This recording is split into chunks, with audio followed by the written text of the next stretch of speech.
And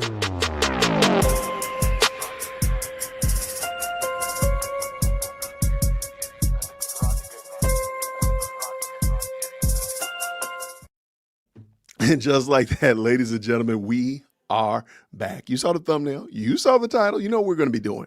We're going to be getting into the weeds. We're going to get into the legalese weeds. So I'm telling you right now, make sure you got your pen and your paper. You got your smartphone. You got your dumb phone, because we have an expert here who's going to be dropping some knowledge on us today. So thank you to everybody who's already jumped into the best live chat on the internet. I appreciate y'all. Thank you so much. Shout out to you. Good to see you. Good afternoon, my friends. Good afternoon to you as well. Mr. B up in here, sending a wave. Got those green hearts in there as well. Hey, Stacy. Now, I know you all have heard about it. I know this is not something new.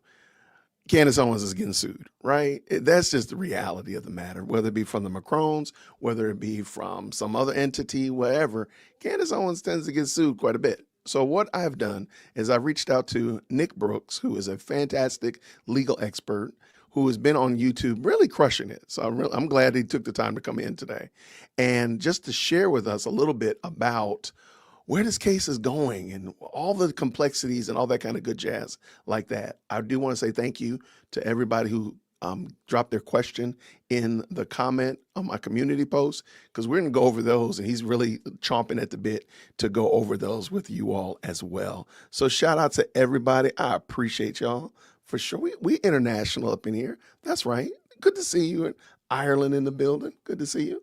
I appreciate each and every one of y'all for tapping in. Hopefully you had a beautiful, wonderful Christmas. We got a few more days left in 2025. So we're going to end on a good note, Lord willing. So everybody, with no further ado, let me go ahead and get my guest up in here. Mr. Nick Brooks. How are you, sir? Good. How are you doing, JWhit? I'm doing quite well. I'm a little underdressed, man. Nick, you're always dressed spiffy. So next time I have you on, I will have the suit on. I will have my shirt and tie on. I'll be ready. But in the meantime, thank you so much for taking your time today. How are you doing? Very nice. Hey, everything's ready to go this morning. Had the coffee, so. Oh, can't be mad. You got the coffee ready to go. Now, Nick, just in case anyone doesn't know who you are, do you mind just giving me your quick 30-second elevator? Who are you? What are you about? All that kind of great stuff. Yeah, absolutely. Well, I'm Nicholas Brooks. I'm an attorney. I'm located in San Diego, California. I have a Southern accent because I'm from Columbia, Tennessee, about an hour south of Nashville. I attended law school at Rutgers University, a school in New Jersey, pre-existed the founding of America, actually. And I've been practicing attorney now for 2.5 years, licensed, but I've been doing law for many years prior to that. So. Gotcha. Now, did they give you any hassle about your wonderful Southern accent out there on the West Coast? Oh, for sure. I get it all the time. Like when I go out, it's one of the first things about me, and but it's very memorable. You stay in people's minds, and maybe they'll think of you, in the future. No, I got you. I love it. All right. Well, Nick, I don't know if you know, but Candace seems to get a couple of lawsuits every now and then. And so my audience has some questions, and I'll bring those questions on. I just love for you to maybe tackle these and help us out with these. These are some questions I asked my audience. I just said, hey, we got this legal expert. He's a spiffy dresser, and he's going to be addressing Candace versus everybody, because it just seemed like everybody's against her. She puts herself in a position where she's against everybody. So there's some great questions that came up, and I'll just start with this one real quick, Nick. And let me drop us down a little bit. That does not look right. That's a little bit better. I want to know how she can lie like this with this huge platform and be able to get away with it. Why isn't social media censoring her like they did other conservatives during the Biden reign? Remember, the misinformation stance would quickly get your channel suspended. Something is wrong that you can make all these false accusations, speculations, and flat out lies and be paid for it. Is there a reason why you feel, Nick, why is Candace allowed to keep doing this and be out here like that?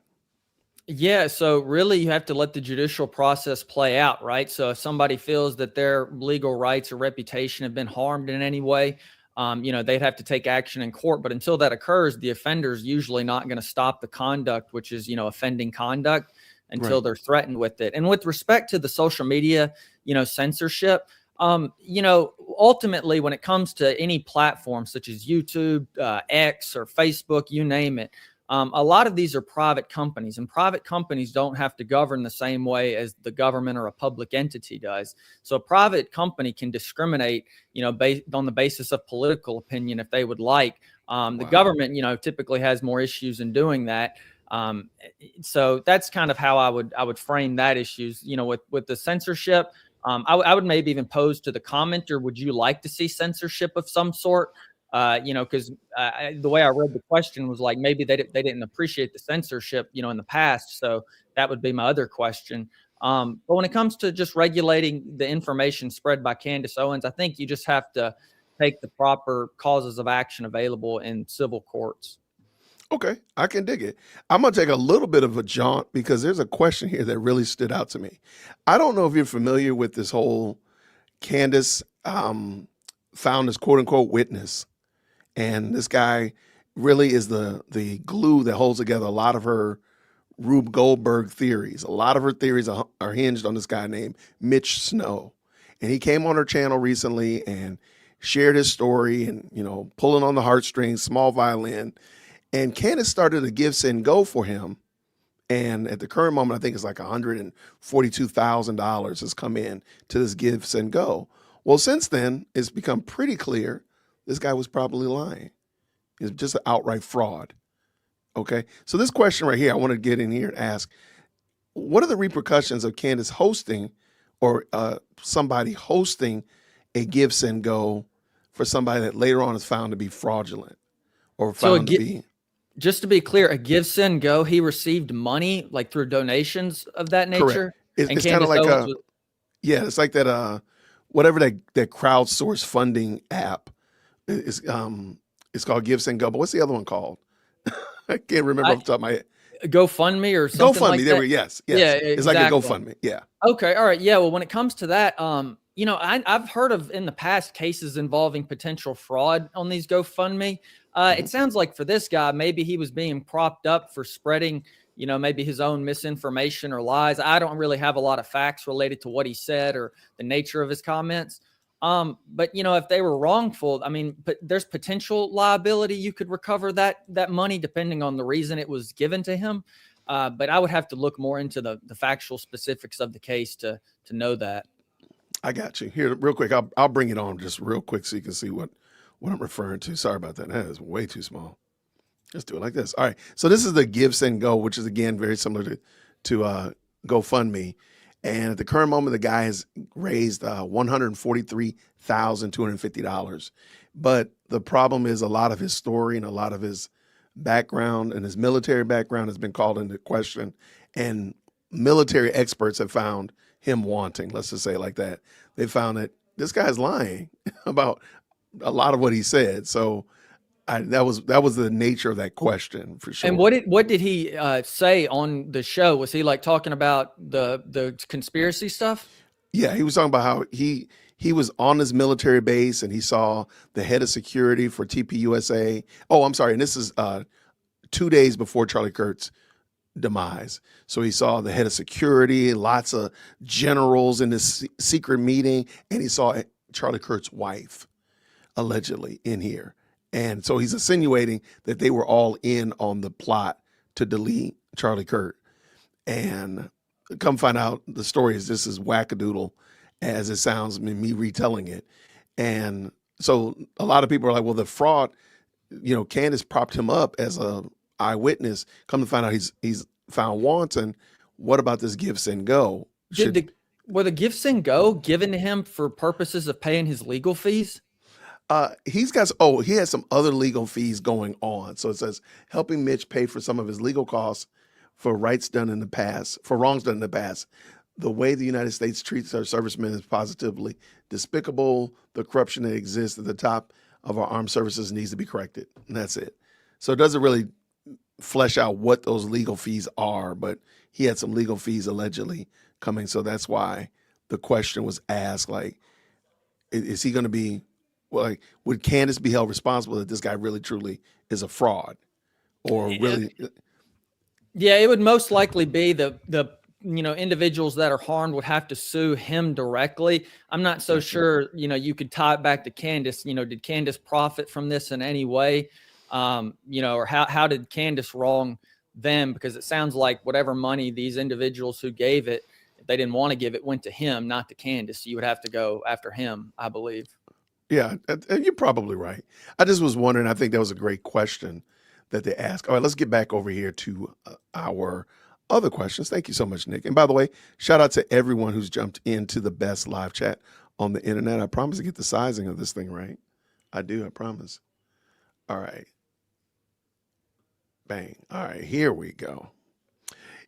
If Candace gets sued for defamation, can she just claim that her show is just entertainment as a defense and win? So I think it's almost two questions. So can she use it as defense, and do you think it's a winnable defense?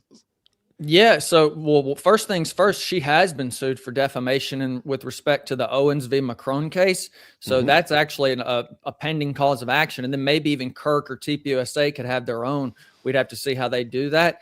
And generally, when defamation's pleaded, there's a certain number of available defenses. Truth is a defense. Privilege is a defense. Opinion is a defense. I have not heard of entertainment being a defense. So the way I would answer that is no, entertainment is not a proper defense to defamation. And so that could be subject to a motion to strike if Candace Owens tried to plead it because it's not properly drawn in conformity with the law. And then with respect to winning, yeah, that's exactly, I think I answered the question. If it's subject to a motion to strike and entertainment actually cannot be brought as a defense because it's not legally available, then inevitably that legal theory would fail and it would not be winnable. I love it. Okay. So let me ask you this. So entertainment has never been used, or you don't see it as being used in this case particular? No, Like I've never Really? heard of Okay. entertainment being a defense. And for most attorneys, we all study defamation for purposes of the bar, and there's certain Right. defenses like truth, privilege, opinion, you name it. And entertainment's just not one, because inevitably, ultimately you could write or say anything and it's just completely false and reputationally harmful, and then say, well, I was just trying to be entertaining. Well, that's the reason we have defamation, is to prevent that type of entertainment in some way. I got you. All right. No, I appreciate it. Because I guess I was always thinking like, well, has somebody ever tried it before? But then again, we see comedians do things, shock jocks say things, and of course they just claim. But I guess I've never actually heard somebody say I'm just an entertainer. I've heard people say I'm just a comedian, but I guess I've never heard in the legal sense. Okay. Yeah, I and can that get it. well, the thing is comedians have another available defense at times, and a lot of it can be either considered satire, not serious statements of fact, innuendo. And so there are these available defenses that comedians can use that's not considered entertainment technically as a defense. It's more so falls under one of those other defenses available to them. Okay. Okay. No, I love it. So does Nick ever watch Candace's podcast and think, wow? Well, first of all, have you ever watched any of her content? No, besides like the highlights I get from different people and stuff like that, I don't really find myself watching all of her podcasts to see what she comes up with, because there's just so much being said and implied that it's kind of overwhelming to an extent. And it's like, what am I trying to read from the situation other than maybe just plotting the world against me or whoever else hidden groups doing it? And so, yeah, with that, I don't really watch it. I try to find more productive things with my time, but I do like legally analyzing it. Okay. So, and to continue this, have you ever watched a clip of hers? Have you ever watched a snippet of hers and say, wow, this could be an easy lawsuit win against her? And if so, what episode or topic was it? Erica Kirk, Macron's, TPUSA. Have you ever seen something that she's done and be like, whoa? Yeah, I saw get in trouble for that. I saw the comment she made about I would, stake my professional credibility on the fact that Brigitte Macron's a man. And so if you're staking your professional, credibility, I mean, we could dive into the defamation part and that lawsuit later, but yeah, I've seen those types of comments, and obviously they ring true with a lot of other clips I've seen, related to that. I got you. I love it. Real quick, I'm gonna jump back over here. Opinion is a defense. Am I correct? Yes. Okay, so I have an opinion that Nick dresses way better than I do on Saturday. That's my opinion. Is that fair? Now, That would be an opinion. Yeah. okay, and I could say Nick is a terrible person because he dressed better than me, and so forth. That would still be. And if Nick decided to say, "Well, Jason, you defame me, I'm going to sue you," I said, "Well, wait. That was my opinion about, your suit. It was my opinion about it. That would be a defense. Is that fair?" Yes. Okay. Yes. Albeit a very bad defense, but I got it. Okay. Yeah, and just to talk about why opinion is a defense. So generally, if a plaintiff pleads defamation, they have to prove all the legal elements of defamation, and so that is one, a defamatory statement of another published to a third party that caused reputational harm, and there's no applicable defenses. So the first exact element is a defamatory statement of fact, not opinion. And so where we're able to show, hey, this statement in particular is just an opinion, not a fact. And facts generally reveal who, what, when, where, how, why, things of that nature, concrete statements. Opinions just going to negate an element and inevitably serve as a defense. I got you. Okay. Here, real quick. And we haven't talked about it, but what is slander in reference to defamation? Maybe you can talk about slander, libel, and defamation. Are they all the same things? Great question. Help us out with that. Great question. I actually didn't know this either until I was studying for the bar. So defamation is the umbrella term for causing reputational harm to another through false statements of fact. And so slander is actually oral, defamation. Libel is written defamation. Now, where we're having videos and things of that nature, I'd have to consider. I'd have to consider if that's considered more slander or libel, because videos can be used as technically documents for purposes of evidence law. And so I'm like, well, is a video considered more libel or is it slander? But a video you're communicating orally. But yeah, that's the general way to look at it. Is slander is oral defamation, libel is written defamation. Okay, now I'm gonna take a little sidetrack here. Do you foresee the law changing because there's so much libel or slander being presented in the video format? Maybe they might just make it all defamation instead, or maybe say like video is defamation, but if I wrote it, that would be one thing. If I spoke it on an audio podcast, that would be different. But since I did it on video, it's this new category. Do you think that might happen? Yeah. So with respect to like first definitions and then maybe consequences, I would say for definitional purposes, whether you're considering a video as oral or libel slander really doesn't affect the overall thrust, which is that there's slander or there's defamation going on. And so ultimately you want to attack that, I suppose. And your evidence codes, whatever state you're in, California, Georgia, Delaware, you name it, they likely could have different interpretations of what a video is. Is a video considered a quote technically a document, if you will, for evidence code, or could we see a video as oral slander? I would imagine this is kind of getting a little bit of an advanced point, but for purposes I would kind of want it treated as libel immediately, because it's easier to kind of present a document, if you will, so a video. And so that would just be easier to maybe establish for the evidentiary record than oral defamation through slander. And then, with respect to the consequences, as long as you're kind of getting to the thrust of stopping defamatory speech, I'm not so sure it's super consequential whether it is considered slander or libel, because they're both really defamation. The same thing. I got you. Okay, so this actually brings us into another question. Do you think that TP USA, Erica, and the people that she's accused, TP, okay, and the people she accused at TP USA have legal standing to sue her for slander? Yeah, no, it's potentially. I think we'd have to dive into the facts of the case, and obviously, as I've discussed kind of recently on my episode. So again, we're dealing with defamation. Now, when you're defaming somebody, If that person is just a private individual with no publicity, they're treated different for purposes of defamation law. A public figure, if they're a plaintiff in a defamation suit, has to prove actual malice, which is knowledge of the falsity or reckless disregard for the truth. And, so your statement's false. And so Erica Kirk and TPUSA are public figures. And so for them to state a valid claim, they're going to have to show actual malice, that Candace Owens made these statements with knowledge of their falsity or with reckless disregard for the truth. This is likely why Erica Kirk had this private meeting with Candace Owens, was for purposes of establishing on the record, hey, I'm giving you information and evidence, and that establishes that if you ignore this, you have reckless disregard for the truth, because I'm trying to tell you the truth and you're recklessly disregarding the truth. Same thing with the Macrons. The Macrons sent them, termination letters to stop, cease and desist, stop calling us a man, stop saying we commit these crimes of, they're serious crimes.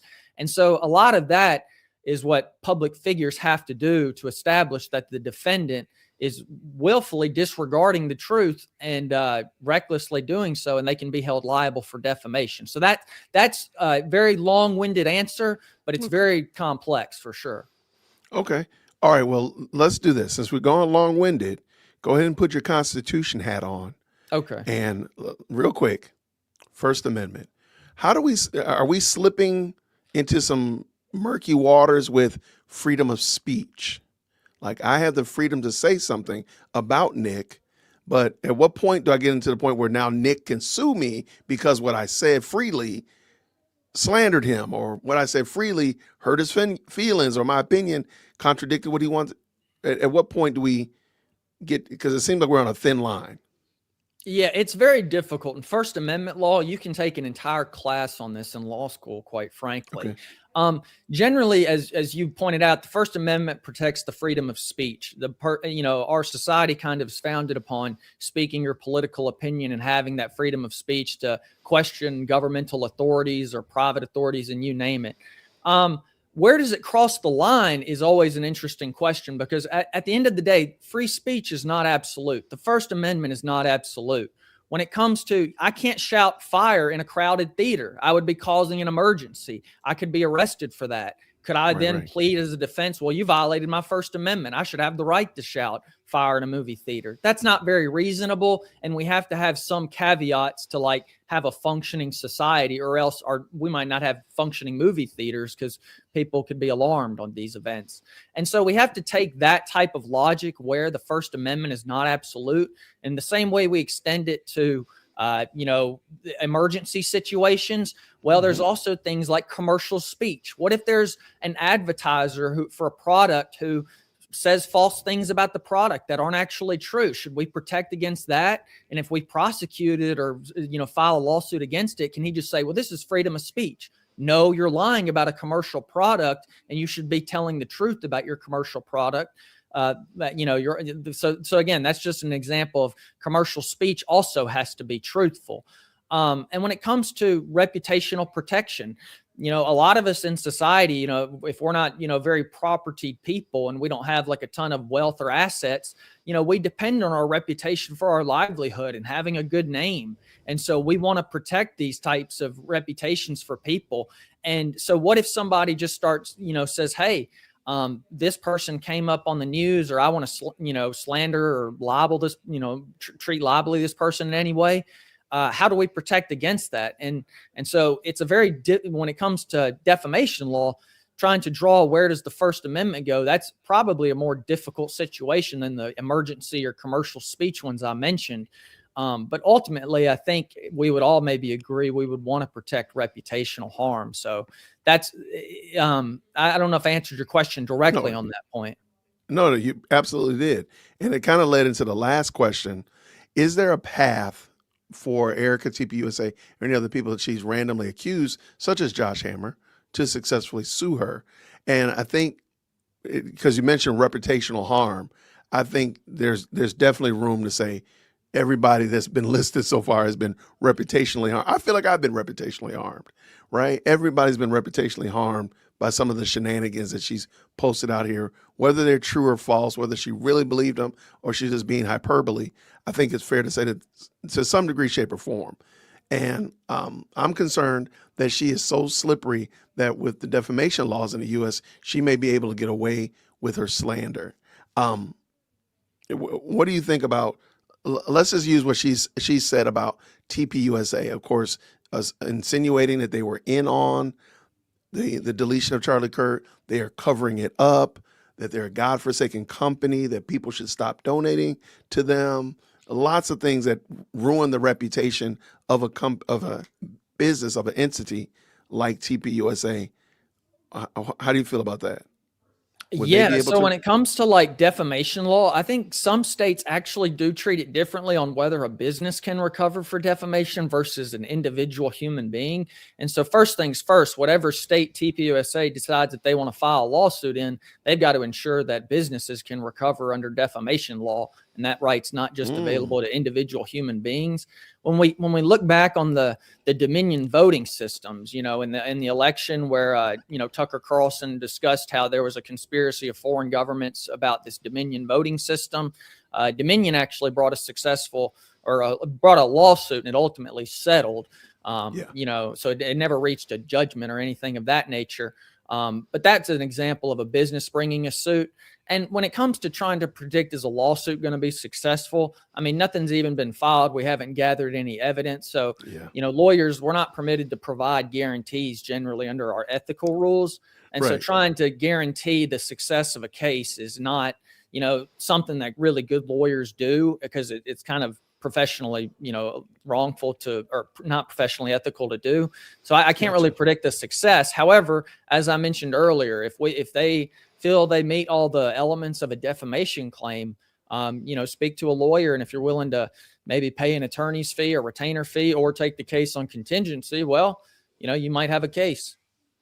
Well, I'm going to tell you right now, on behalf of everybody, Nick, I blame Law and Order and every cop show, every law show, because they get done with this so fast, man. It's so fast. When I found out just how long lawsuits take and court cases take, I can't even watch Law and Order anymore. As much as I love it, I can't watch it anymore because I'm like, there's no way that you resolve this matter in 46 minutes. It's just not going to happen. Like, no, stop it. No. Absolutely. I've actually said the same thing. Just kind of picking up on that topic, something I've thought about in my own time. I'm an attorney, and there's a lot of technological advances that have been made in the last couple of years, especially with regard to AI. And so for judges that actually refuse to get with the times and learn how to use AI better in order to expedite their docket cases, I find those judges to be somewhat rather disappointing and violating typically their own judicial codes on how to act as judges. And so, I think judges have an obligation in the interest of justice and fairness to people to get these cases moving. Try to bring justice as quickly as possible, because I think that frustrates a lot of people in our society is just the sheer length of time to bring a lawsuit. And then when you have a lawsuit, the stress that's involved. So I think lawyers and judges have to do a better job at making sure these cases get processed quicker. And I do think with technology advancements, that's a reasonable possibility to occur. No, I got you. I was going to make a joke. I remember when my wife and I used to watch Law and Order all the time. We used to do the marathons all the time. And I remember in the early years of Law and Order, they used to actually have, when they would go, cut scenes, they would say they would give you the dates. I noticed that they used to give you the date, like January 5th, 2023. And notice now in the newer Law and Order, she still watches it in the new Law and Order. And as for you, they don't give you the dates because I think because they were really messing those numbers up and really causing people duress. Like, wait, this is going to take 2 years? Oh man, 2 years to get again. We were talking before we came on the YSL trial here in Atlanta. It took them a year to select a jury. So I mean, that was crazy. That was insane. So and it was a total of like 2.5 years. That's crazy. That's the longest case ever in Georgia history. And then they actually got nothing out of it, nothing at all. Okay, let's talk about it, Nick.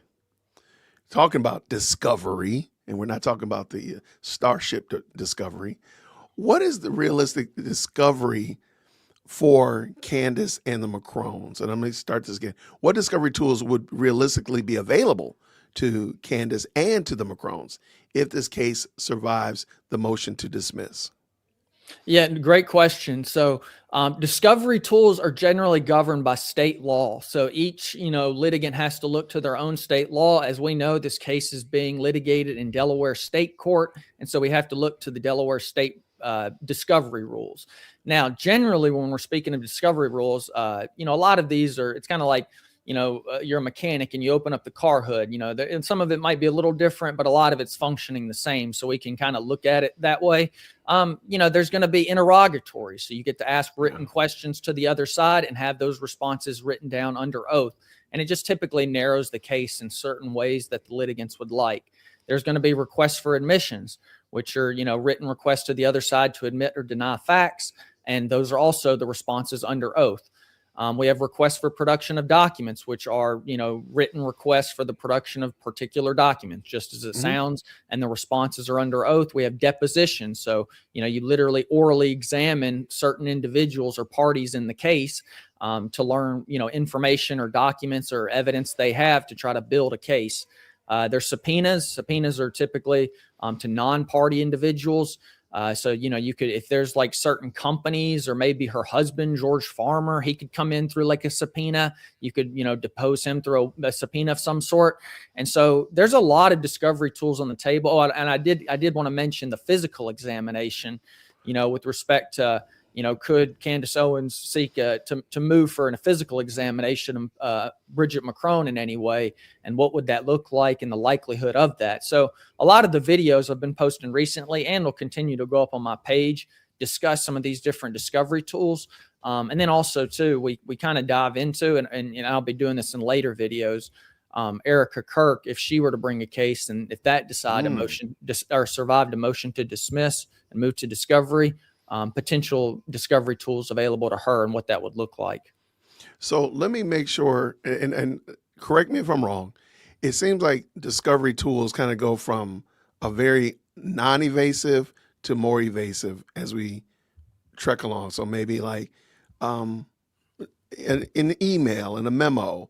Then we get to like call logs and bank records. And then we're getting down to like the more invasive, like, again, bodily fluids and checking, stuff like that. Am I right that discovery kind of goes from the most non-evasive to the most evasive, or is that fair? The only point, yeah, the only point I would push back on is this. If the parties are being evasive, you can motion to compel good faith responses and avoid those evasive responses. You have to obviously generally you have to meet and confer with the other side, go over with them why they are being evasive and what they can do to stop being evasive. And if they don't, correct their conduct and provide less evasive responses or more substantive responses, you can go to the judge and have that ordered that they provide non-evasive responses. And so, if we're dealing with interrogatories, requests for admission, requests for production, depositions, because sometimes, a deponent may be, I'm not going to answer that so clearly. And it could become an issue where you have to bring a motion to compel and get them to answer that. And if you win a motion to compel, you generally recover attorney's fees for the preparation of the motion. Okay. All right, Nick, we got a couple of questions from the audience. I do have my questions that we're supposed to be going through, but I got the audience questions, and there's some good ones in there. Now, this one right here, Nick, this one's a little bit lighthearted, so just take it as it is. Nick, are you married? No, I'm not married. I got to get married, though, so I appreciate the question. If she knows a nice lady, let me know. Okay, well, there we go, man. We got the JWhit love connection over here. We're working on it out. Send me your resume. We'll hook them up. Okay, I love it. All right, Nick, why do you see people say bring on a lawsuit and to sue? And the use of discovery as a way of intimidating people? Yeah, I think that's a great question, actually. So I think whenever there's a lawsuit filed, obviously lawsuits generally bring stress to people that aren't, accustomed to dealing with them. And so I think that's the first thing is like when people hear lawsuit, they immediately think a stressful situation where, your future livelihood could be up in the air in some way and it's not certain. And we all crave certainty to some extent. And then with respect to discovery, I would just say, discovery can be for a lot of people somewhat invasive because, take, for example, this Candace Owens discovery. We may, get to look at certain on the request for production of documents, seek communication. So we could have her screenshot her emails, screenshot text messages related to Bridget McCrone, and she is forced to produce those. If she doesn't, she could be sanctioned and things could go against her in her own case. And so I think with that, I think a lot of people don't want their personal and private information out there. But if it's substantially related to the case, you're generally going to have to produce that type of information, especially communications in a case like this. So I think that's what scares people's distress and the potential in what they perceive as invasive into their own lives. Could you speak then with that same what you just said there? Could you speak on fishing expeditions? Like, because I've heard people say the reason why TPUSA will not sue Candace is because of discovery. They're going to get stuff that she's going to be able to use in another, 45 pieces of content, or they're going to just fish like, let me see what were you talking to Jason about in the text message? And, I see you said this, and go in a whole nother direction. So can you speak about fishing expeditions? Yes. And so when it comes to fishing expeditions, obviously that's going to typically occur in the discovery stage when the parties are gathering evidence. And the whole fishing part is like, they don't know exactly what they're going to catch. They're just casting this wide net or throwing out a line to see what they can pull back or reel back. And, if it's invasive, so be it. And so a lot of people, when fishing expeditions are just very, overwhelming to a lot of litigants. And then with the legality of that, you just have to push back on each question. So if they try to seek, like let's say tax records, right? It's a business. So, the tax information is not as protected as it would be for an individual human being. And so, when it comes to TPUSA suing and they're going to argue reputational damage, and then, with the reputational damage, they might have to show certain aspects of financial loss. We're dealing with, the scope of discovery is going to be able to get all of that all those documents. And so I do believe TPUSA should have a concern related to the disclosure of their internal documents and information processing. And that's not always fishing, because at the end of the day, the scope of discovery is much wider than just the definition of relevance. You don't have to ask a discovery question or request that's exactly relevant, if you will. You just have to ask it within the legal scope of discovery, which is generally, trying to gather facts or information related to claims or defenses. And so long as you can argue whatever you're asking is sufficiently related to the gathering of information or evidence related to this claim or this defense, you're going to have to provide that. And so generally, just because the scope of discovery is broad, it generally permits a lot of fishing expeditions, if you will. And then the lawyers just have to do a good job either objecting to that, requesting motions for protective orders, or if the trial comes up later, ensuring that whatever evidence, was turned over that, they don't want admitted at trial, they have to identify it and then move to suppress it. So just to ask, okay, I'm suing Nick. Nick is suing me. We're suing each other, and I want your tax records. You want my tax records or bank statements or whatever like that. And I don't want you to see that I have a problem at the Adidas store, man. I go to the Adidas store entirely too much. I spend a lot of money at Adidas, and I don't want you to know that, because you're going to put it out there that I'm an Adidas addict, which, by the way, I am. But I don't want you to put it. I don't want you to have evidence to the fact that I'm an Adidas addict. But that's not even related to our lawsuit. Like, the lawsuit is about whether or not I have a blue Stanley cup on my desk. So can I get that redacted from there? The fact that I go to Adidas store entirely too much, or do I truly have to give you all of my bank statement? And how does that work as it relates to? I hope that makes sense. So the way I would kind of approach that question is, imagine you and I had a case involving a battery and assault. Either you hit me or I hit you or something like that, right? It's pretty much an intentional tort involving you and me in that sense, and there's no financial allegations to it. It's just you or me caused each other physical pain. And so if we were doing discovery on this, proper discovery would relate to that battery, such as what emotion did you feel right before you made contact with, my face. Yeah. Exactly. Right. Did you have any things that happened within the last hour that had caused you, to be emotionally negative or something of that nature? Spent too much money at Adidas, man. Yeah. I spent a lot of money at Adidas. Now I'm stressed, man. I see you and then I beat you up. Yeah, exactly. Yeah.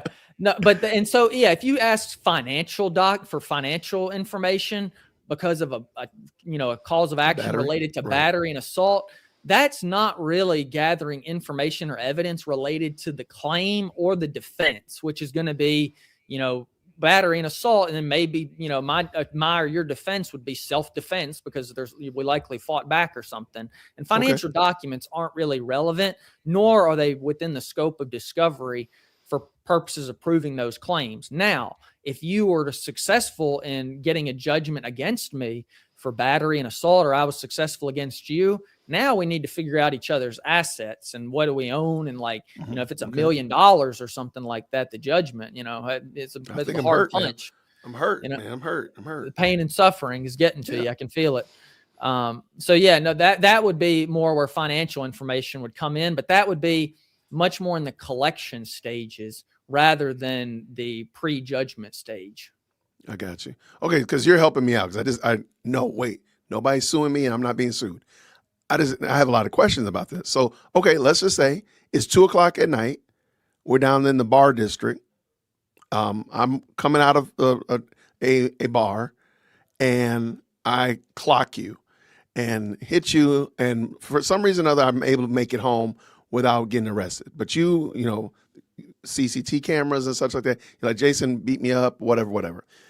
Would you be able to secure my financial documents or bank records and say, well, we know he walked out of this bar and we want to know that maybe he was drunk when he left out of the bar or anything of that nature? I don't know.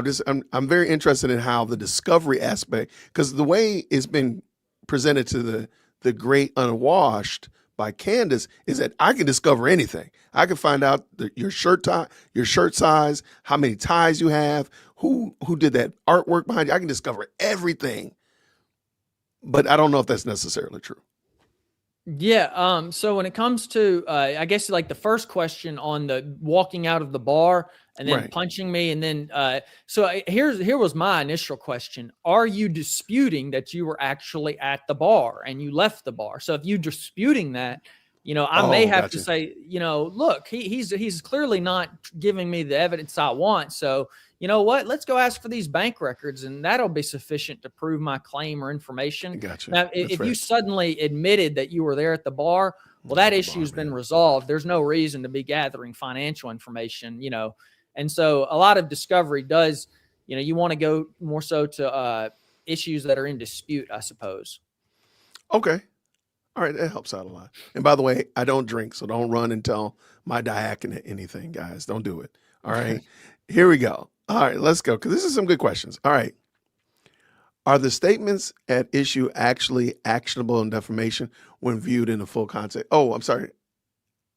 Oh, I feel like I missed one. I did miss it. Sorry about that. Strike that. Oh, good. Strike that. Because I thought that was a good list too. What you had? Yeah, that was a good list. But look, I had another question. Here we go. What is Candace's reason for attempt to dismiss the case? A lot of people were here when she was saying, hey, bring it on, sue me, come on and sue me. They sued her, and then the next thing you know, she's filing for a dismissal. What was the purpose of that? Yeah, so I actually looked up the motion to dismiss and the grounds for that motion to dismiss. And her reasons for wanting to dismiss are she argues that the court in Delaware, Candace Owens as an individual human being is arguing the court in Delaware lacks personal jurisdiction over her and that hearing the case would not be proper in Delaware and that it's better heard in Tennessee. That's her position. So she disputes that personal jurisdiction is proper. She disputes the venue.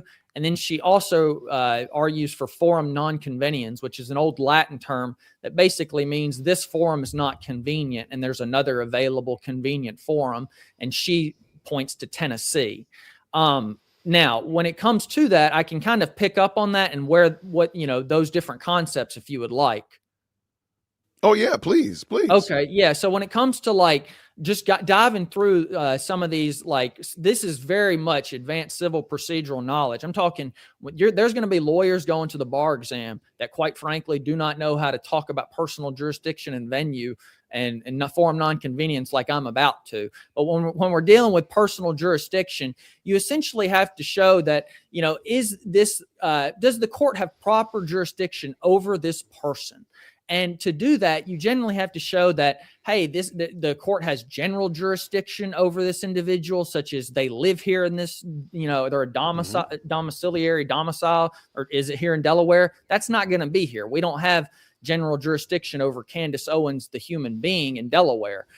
We do for her businesses because, they've registered themselves there. In Delaware, right. Yeah, but when it comes to specific jurisdiction, we have to show that, that she's essentially made like sufficient contacts with the state in order to be properly, in order for the case to be properly litigated there. So does she, right. When we're dealing with minimum contacts with the state, clearly she's registered her business in Delaware. So, with respect to her contacts, I would just say, her contacts go through the business in Delaware, and she clearly has already been here to register it. She's likely on the business registration information for the company. And so I would just argue that she's has enough sufficient specific and minimum contacts to actually be constitutionally fair to have a case against her as a human being in Delaware. Okay, let me add this also. And I think we talked about this before. She's actually sued. Her business entity has sued from Delaware before.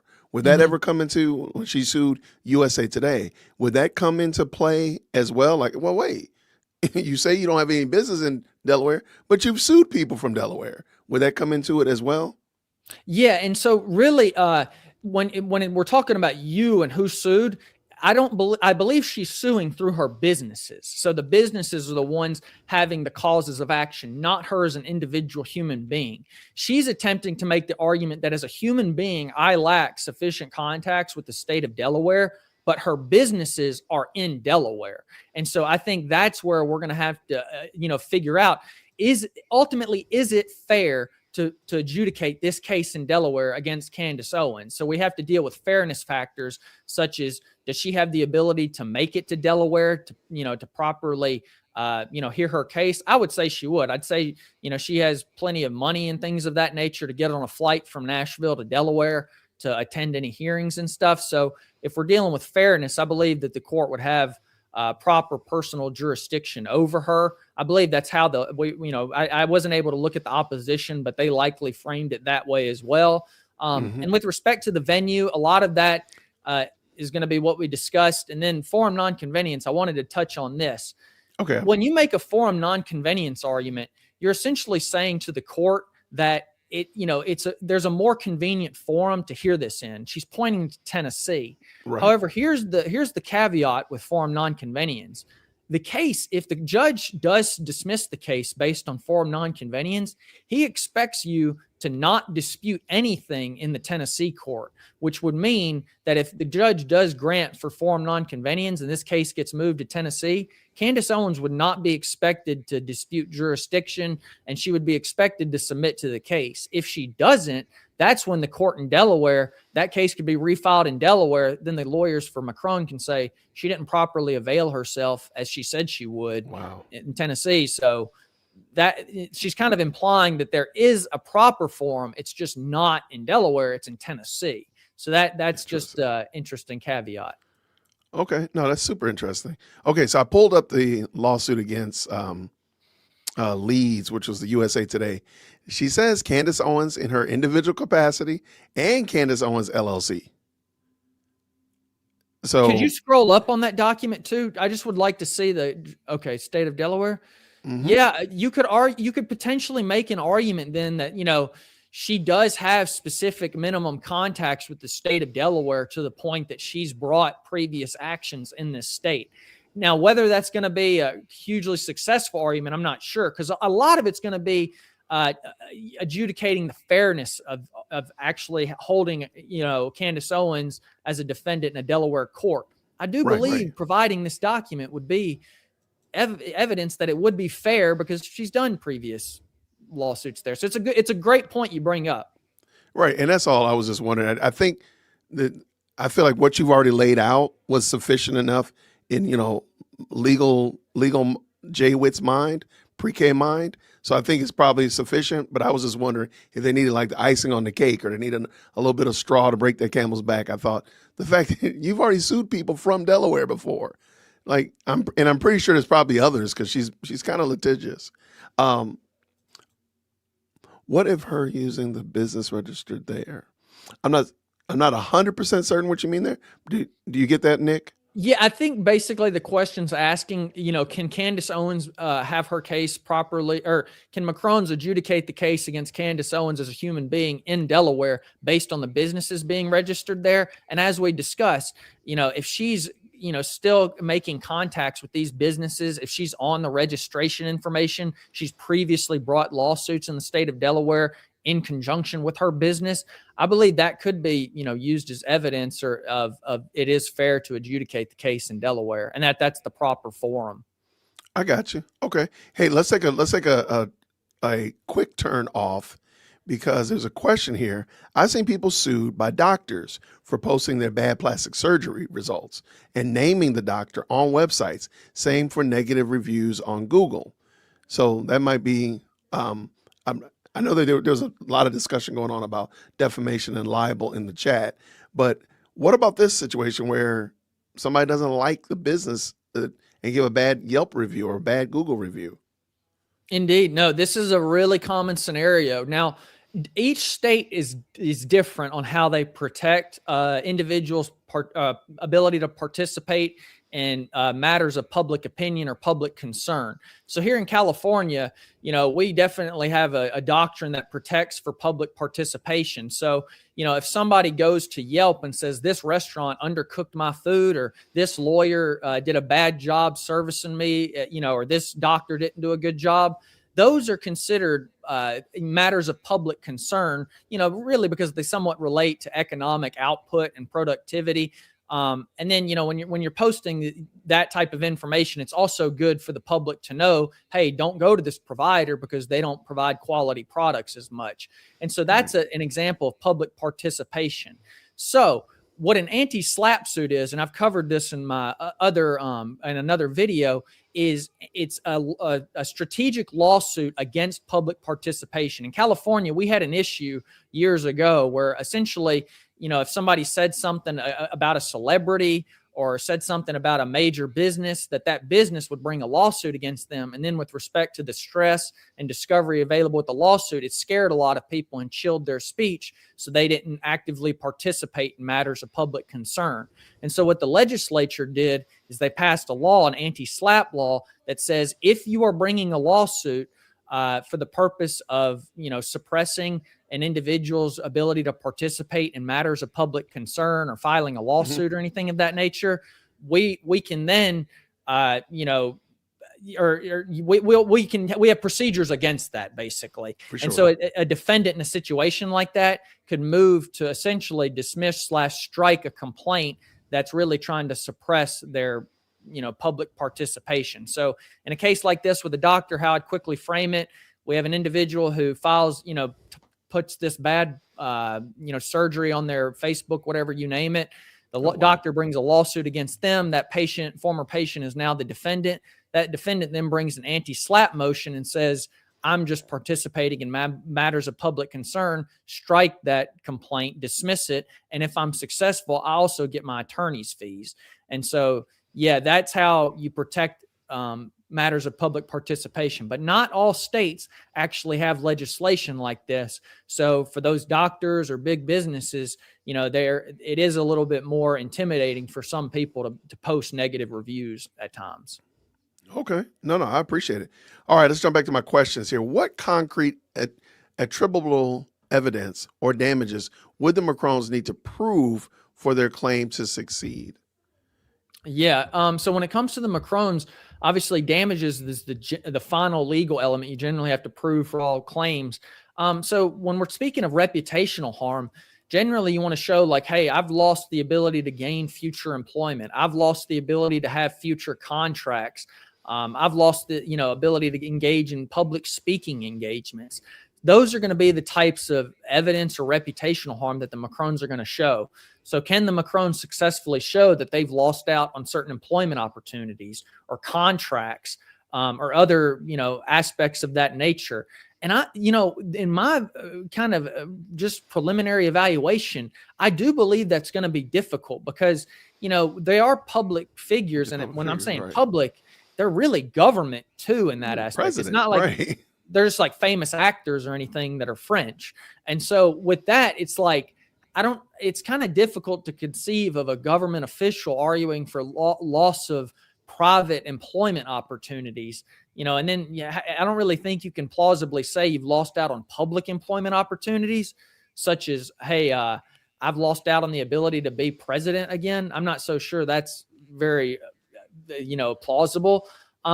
With respect to the financial damages, I don't really know what financial damages they could plead what contracts did they lose? So I think that's a potential weak point that maybe Candace Owens should try to focus on what did they lose? What are they saying they lost? I don't know. I think I've lost the opportunity to be president because of this. I can sue her because, you know what? I can't run for president now because of this crazy shenanigans. She's accused everybody on the planet of being responsible for it. So therefore, I too am now filing suit. Hey, go ahead. Well, I was going to say, like, we could run down that rabbit hole, but I would just be like, if I were representing Candace Owens in a situation like this, I would say, well, it's not my causation that led to your loss of presidential dreams. Maybe your own commenting on it. You know what I mean? Like the causation is who really caused it, because causation's huge, Wow. And so I see what you did there. Dang it. Yeah. Who caused it? You or Candace Owens, I suppose, that's going to be ultimately what you'd run into. Nick, I don't like that answer, man. Now I'm a little bit upset now, man. You voluntarily inserted yourself in some ways, I hate to say it. Nobody told me to, right? Hey, what about piercing the corporate veil? Do you think they'll be able to separate the person, Candace, from the business? Or is that even necessary in this regard? What do you think? Or is that a thing? Yeah, no, that's a great question too. Because when it comes to piercing the corporate veil, generally the only reason you're going to do that, and each state is different on how they govern this procedure. Sure. But you generally have to show tortious conduct by the business itself that is then attributable to one of the members or owners. And here that would be Candace Owens. Candace Owens, as I understand, has been sued individually on this. So there is no reason to really, quote, pierce the corporate veil, because if you pierced it, on the other side of it's going to be Candace Owens, and she's already named in the lawsuit. And so, that's just to me surprise. Yeah, exactly. So, and then do you think they'll be able to separate the personal Candace from the business Candace? Yeah, I do. I think, you might be able to, recover against, get a judgment against both of them. Ultimately, you're only going to recover a single harm, but I think you could treat them as legally different and move forward. Okay. Hey, Nick, do you like spy movies at all? I used to watch when I was young, like the Spy Kids movie, and then the James Bond. I've seen a couple of those movies. Okay, there we go. Okay, so here's a question, Nick. Ask Nick if there was really a hit on Candace by the Macrons. Wouldn't the lawsuit have been updated? Or, wouldn't we know some tangible way that there was a real lawsuit? I'm sorry, a real international hit put out on Candace, if in fact it had happened? Yeah, and so with respect to hit jobs being put out on people, Candace has accused a couple, or the Macrons, of initiating a couple hit jobs on different individuals around the world.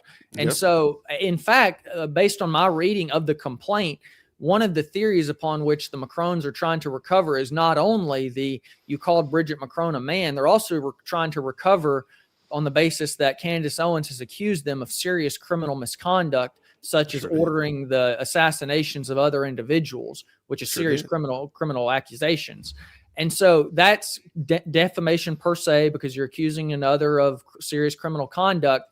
And so I don't believe that the complaint mentioned specifically ordering any type of alleged assassination of her. It more so relates to ordering assassinations of others and how that still is implicated in serious criminal conduct. So, if they want to amend and add that Candace said that she was, or that they were going to do that to her herself, you can do that. But ultimately, you've already pled a sufficient allegation related to a serious criminal accusation of ordering an assassination. So just recover on that, maybe. I got you.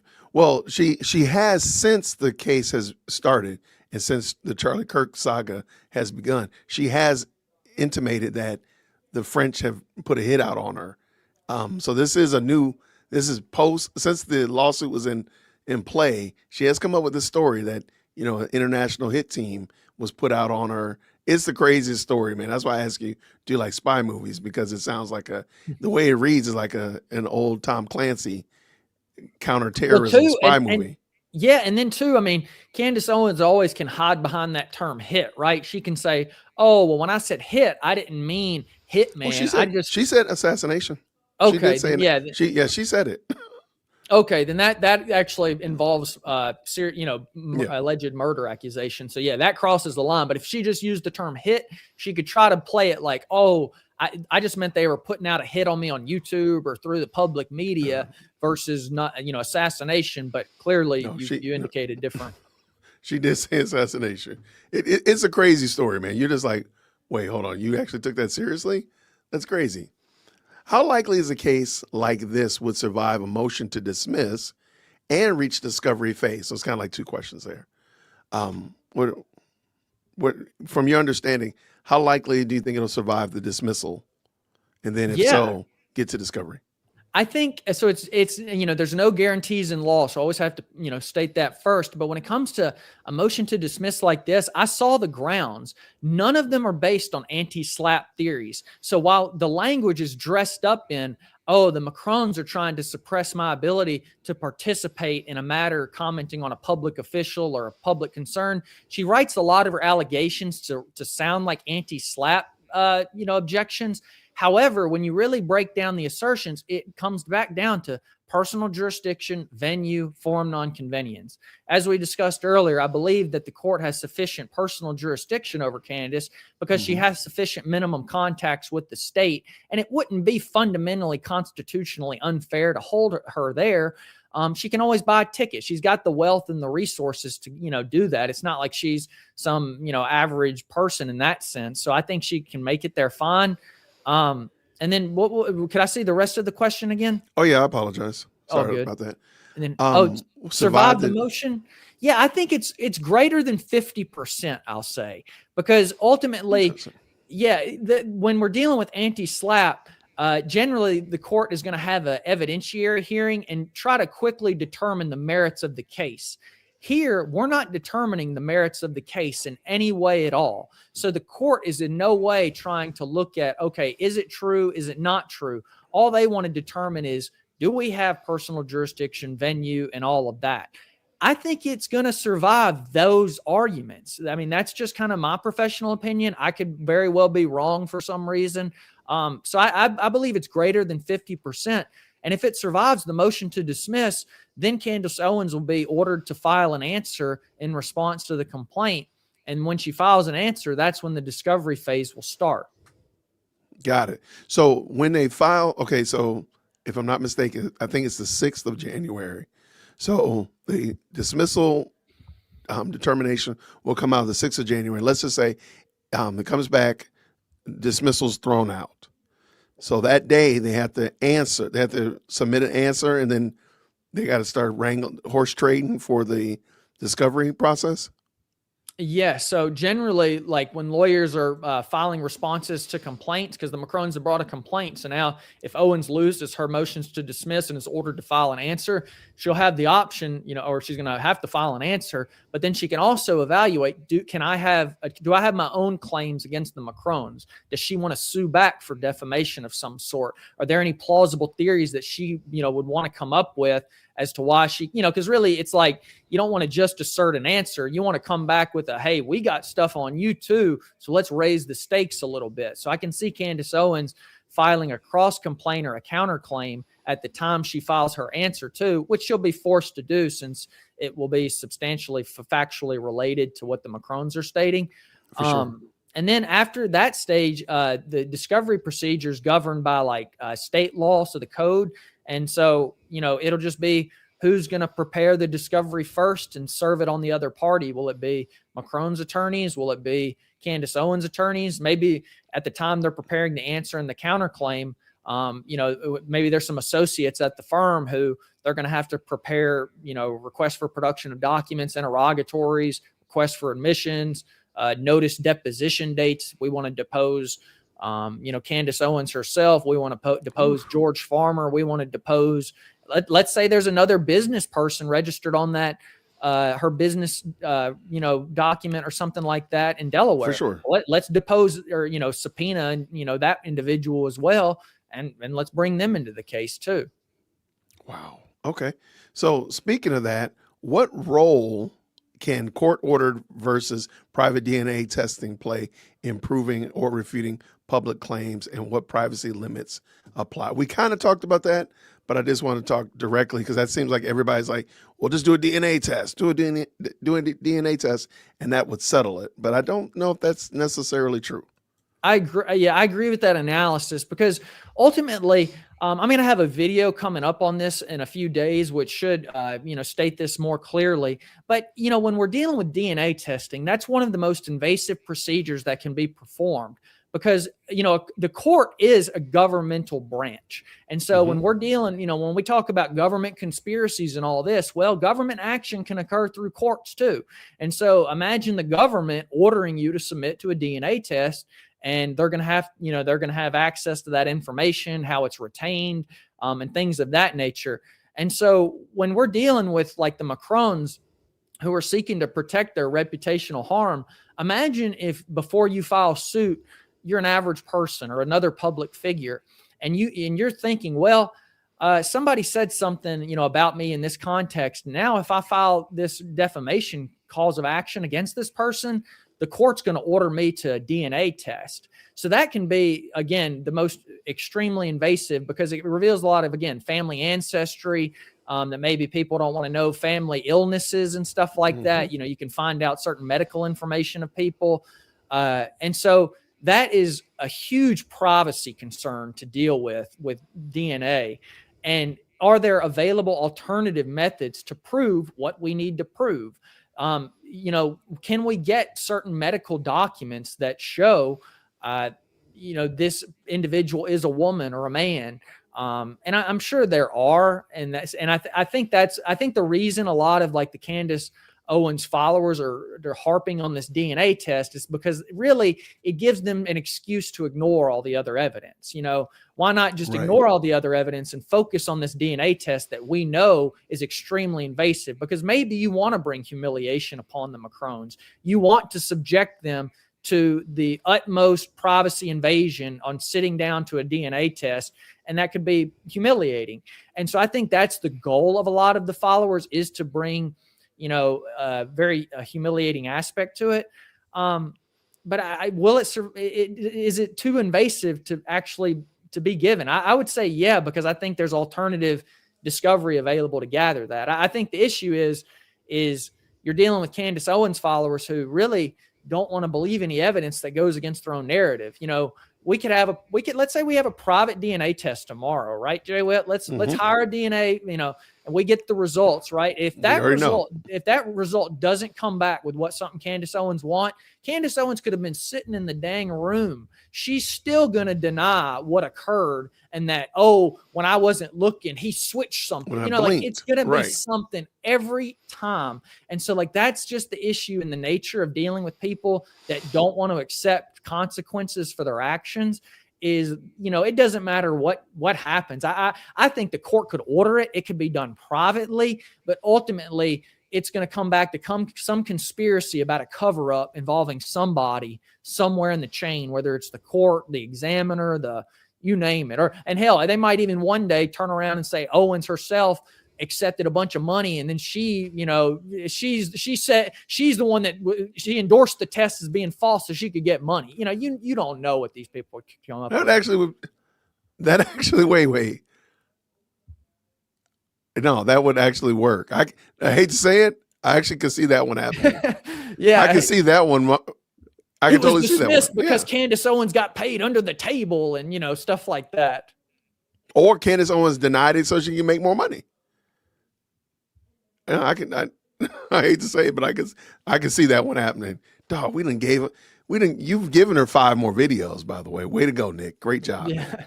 You gave her 5 more videos. Just deny all the evidence. Well, there you go. No, and I agree. I don't think there's any way to satiate the bloodlust of Cantifa. They want blood. And I mean, literally they want blood, and figuratively they want blood. But they're not going to be happy no matter what it is. Whatever the results are, they just want to be right no matter what. Their narrative to continue to be propagated. Go ahead. And well, when it comes to these DNA tests too, because this is scientific evidence, so generally lay people can't give like their opinion related to certain scientific evidence. So we would need an expert to come on and authenticate evidence of this type to say, hey, this is real and authentic, and this was a properly done exam.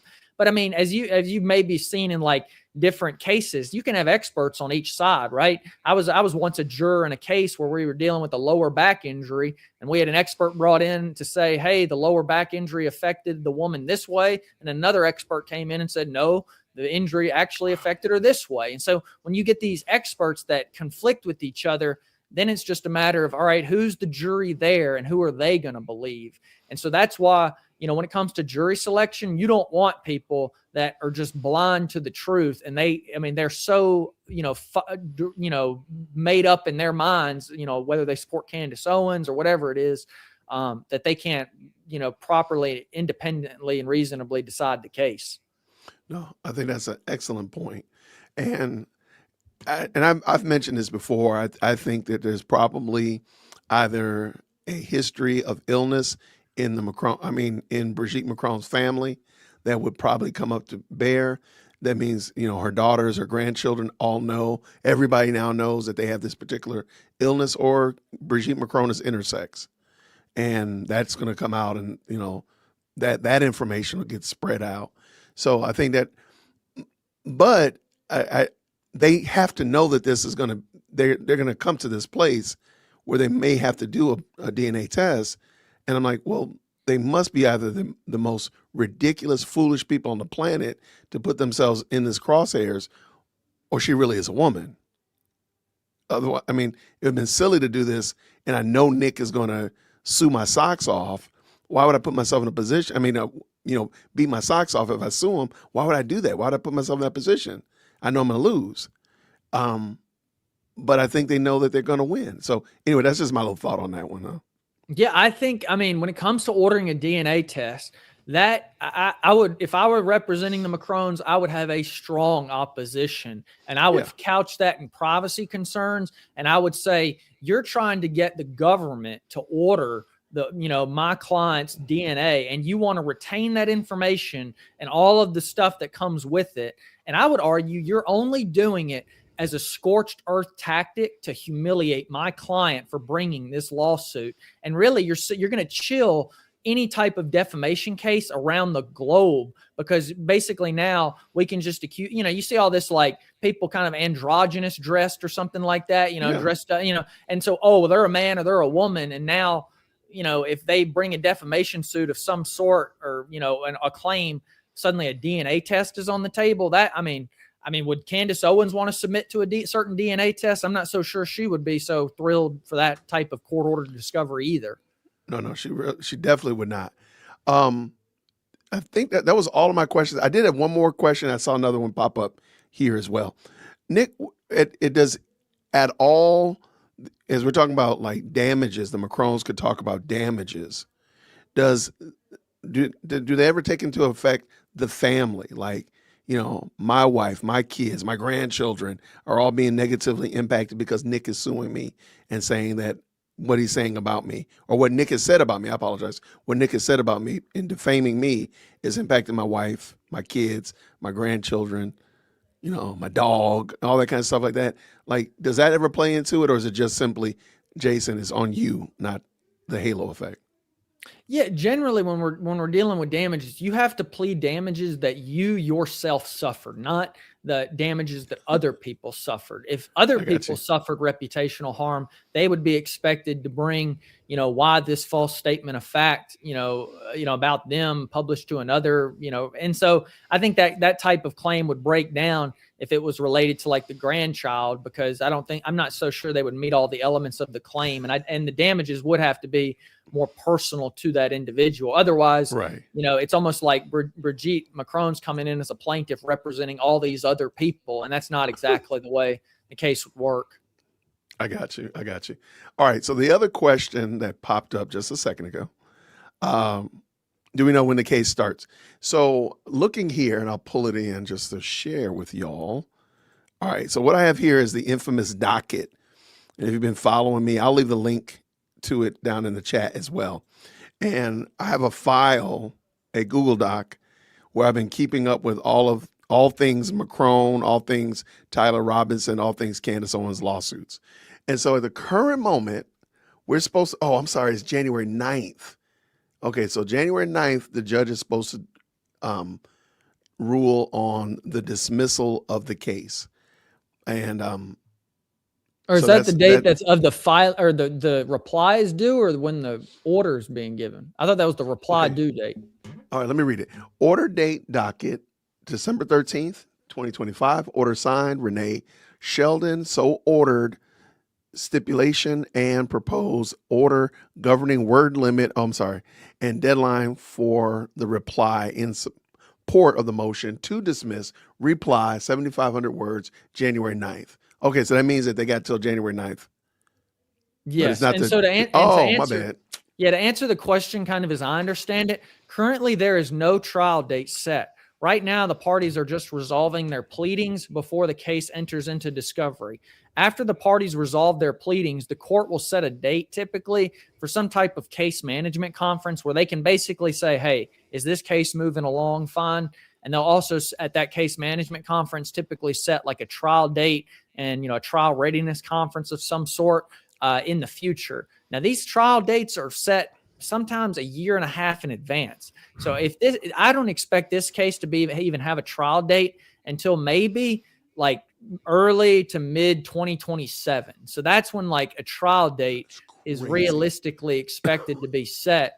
And the whole time in between there, the parties will just be gathering evidence against each other in discovery and trying to settle the case before it actually reaches a trial. Okay. I'm glad you brought that up because, all right, you got to put on your fortune teller hat, get your magic 8-ball. Now, this person just says Candace will settle out of court and say she was forced to. Should be obvious. What do you think about that? Hey, it depends on how you want to word the settlement agreement. If you're the Macrons, are you concerned about Candace Owens jumping on her podcast and saying, I was forced to settle for X number of dollars? I don't know if it's going to be $1 million, 10 million, 100 million, you name it, who knows? A lot of million. Right. But the thing is like, if you're willing to just like take the money and then accept the fact, hey, she's going to jump on her podcast and talk about she was forced to, and this was coercive, then you can live and sleep at night knowing that, hey, you got the settlement, you got somewhat of a win in this case. Now just move on with your life and let it kind of go. You could also add language into the settlement agreement, such as a non-disparagement clause. After this settlement occurs, you are not to state anything disparaging about plaintiffs in any context, including such as stating you were forced into this settlement agreement. So that's where the parties have to, but non-disparagement clauses, if you violate them, then you open up the fact that your case could be litigated again. So sometimes they're difficult clauses to include. So do the Macrons want to include any type of non-disparagement clause? If so, why? I'm not so sure. I'd be interested to kind of hear their thoughts on that. Okay. So let me ask you this question. Could the Macrons say, you know what?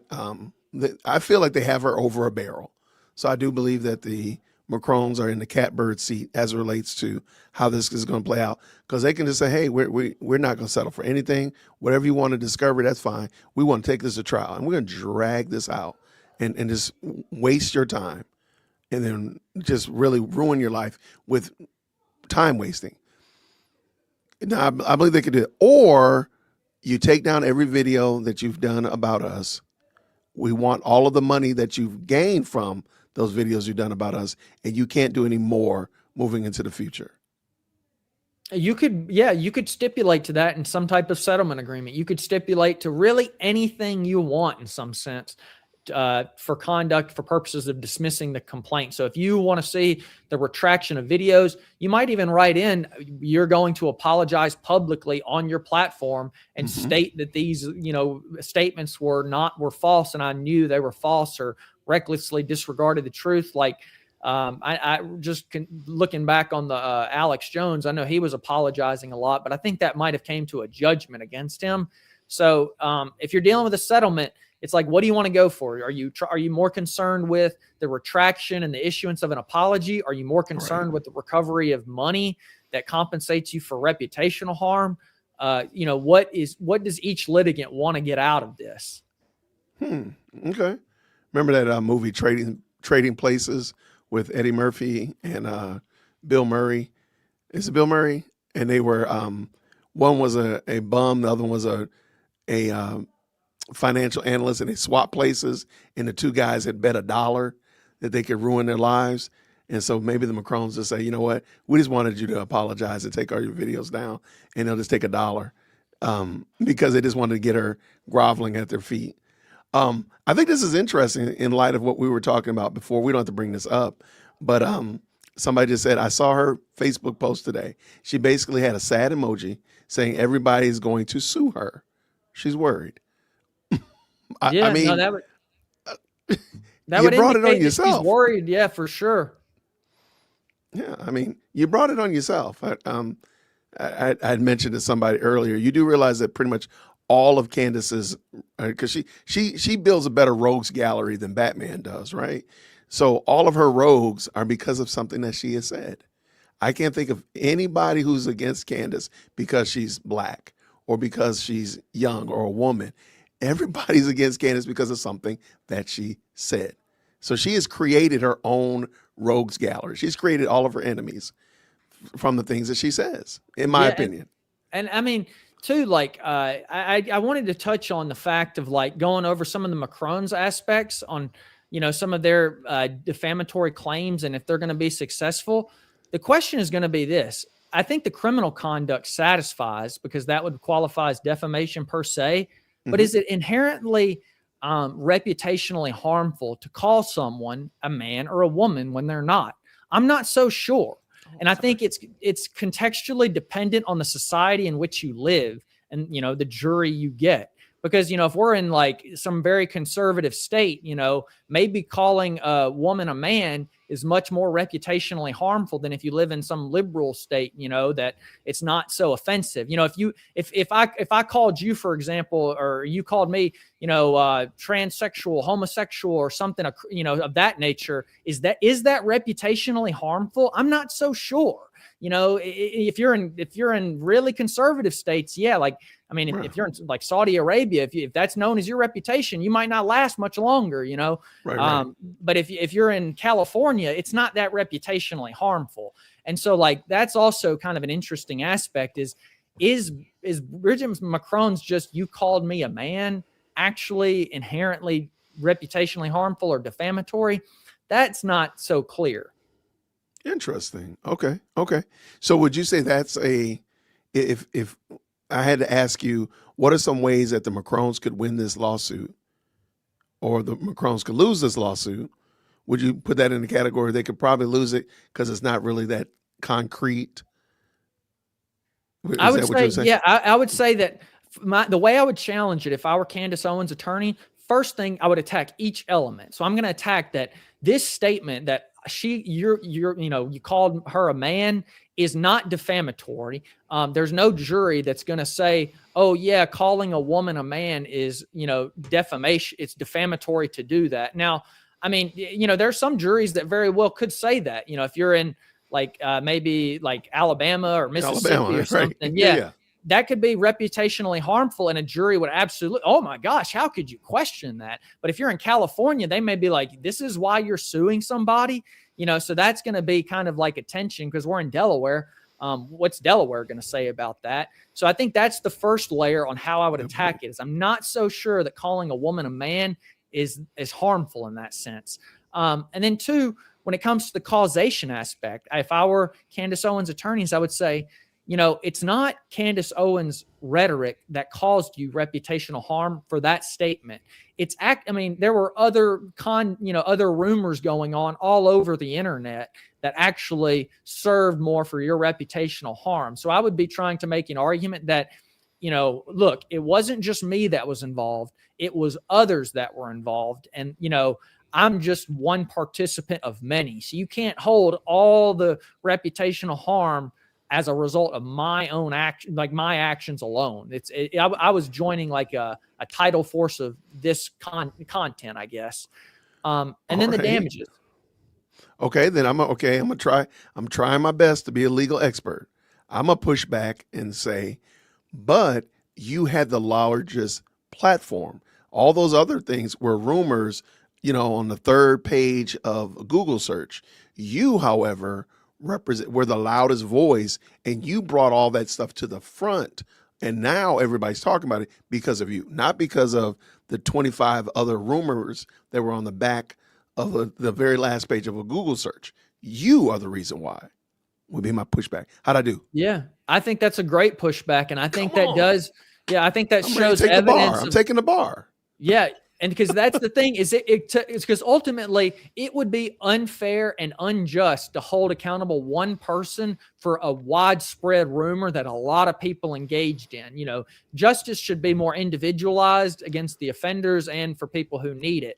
And so that would have to be the approach. Is you would want to isolate that. Look, this was a result of Candace Owens' conduct, not a result of other individuals' conduct. I can dig it. What is the better strategy when bringing defamation suits regarding TPUSA before or after the murder trial? Oh, that's a good question. Yeah. Amethyst has some great questions. Shout out to Amethyst. Yeah, let me think about that. The thing is it like after the murder trial, there's potentially certain, statements you could use in the case. I doubt Candace herself gets called into the murder trial, but if Candace was under oath in this murder trial, certain statements that she makes under oath could be, used later in another type of proceeding, if necessary. So that's kind of maybe one advantage you could get is if she said something at the Tyler Robinson trial, related to like this whole, assassination plot of foreign governments and others. For sure. And then if a lawyer asked her, well, did you have any personal knowledge of these statements at the time you made them? And she goes, no. Well, that type of statement could be used later in a proceeding regarding defamation to establish, hey, you had reckless disregard for the truth or, knowledge of falsity, and you continued anyway. Right. So that's where you can use previous statements under oath and have them admitted in other proceedings. I like that. Okay. Shout out to Amethyst. Thank you, love. All right. At what point does she cross the line and begin to become a national security issue? Has that ever happened where a private citizen becomes a national security issue? Yeah, I would say this. I'm not so sure Candace Owens is a national security issue at this point. That's a pretty funny question, like the way it's posed, because like when we're dealing with issues of national security, it's almost like to the point of trying to stabilize civil society and things, or like, there's a massive threat of like an incoming armed invasion of a foreign nation or something. So that's more reserved for the category of national security threats. I would argue that Candace Owens is simply a public figure who's stating comments related to, yes, a foreign official, but just because those comments relate to a foreign official and it could cause, a loss of goodwill maybe between the United States and France because you have this famous podcaster who's American stating bad things about a foreign French official.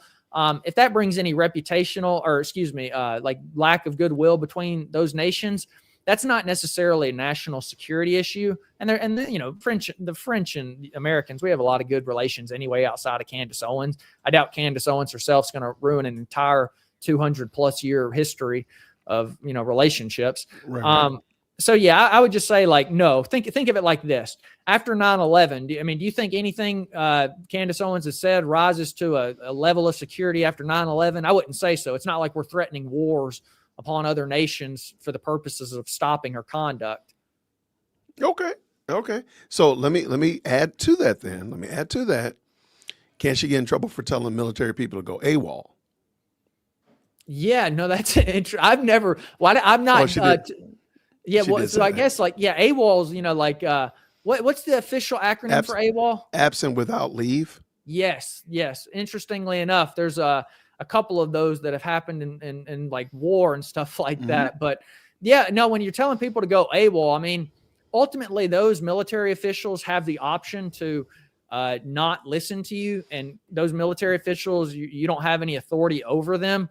So it's just like if I said to some, I live in San Diego, we got a huge naval base. If I was out one night and I saw like one of our sailors or something like that, and I was like, hey man, I want you to go AWOL. It's not like I could be, in trouble or arrested.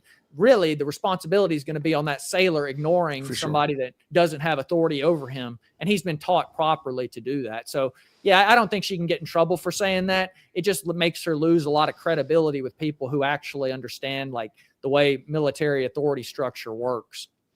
Okay. That's dope. Now, what about that jury pool?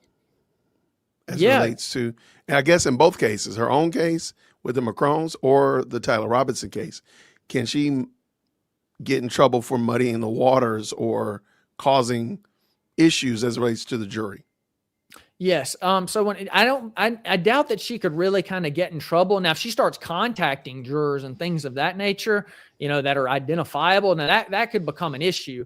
But with respect to just making public comments on public issues that, a potential juror later could see, and look up, all the jurors are generally, you're ordered by the judge not to look up information outside of the case and to use what the lawyers in front of you give you as factual evidence. Don't go home looking up stuff on your phone and computer. Like they generally tell you that, and you should follow it. I'm not so sure every juror ever does.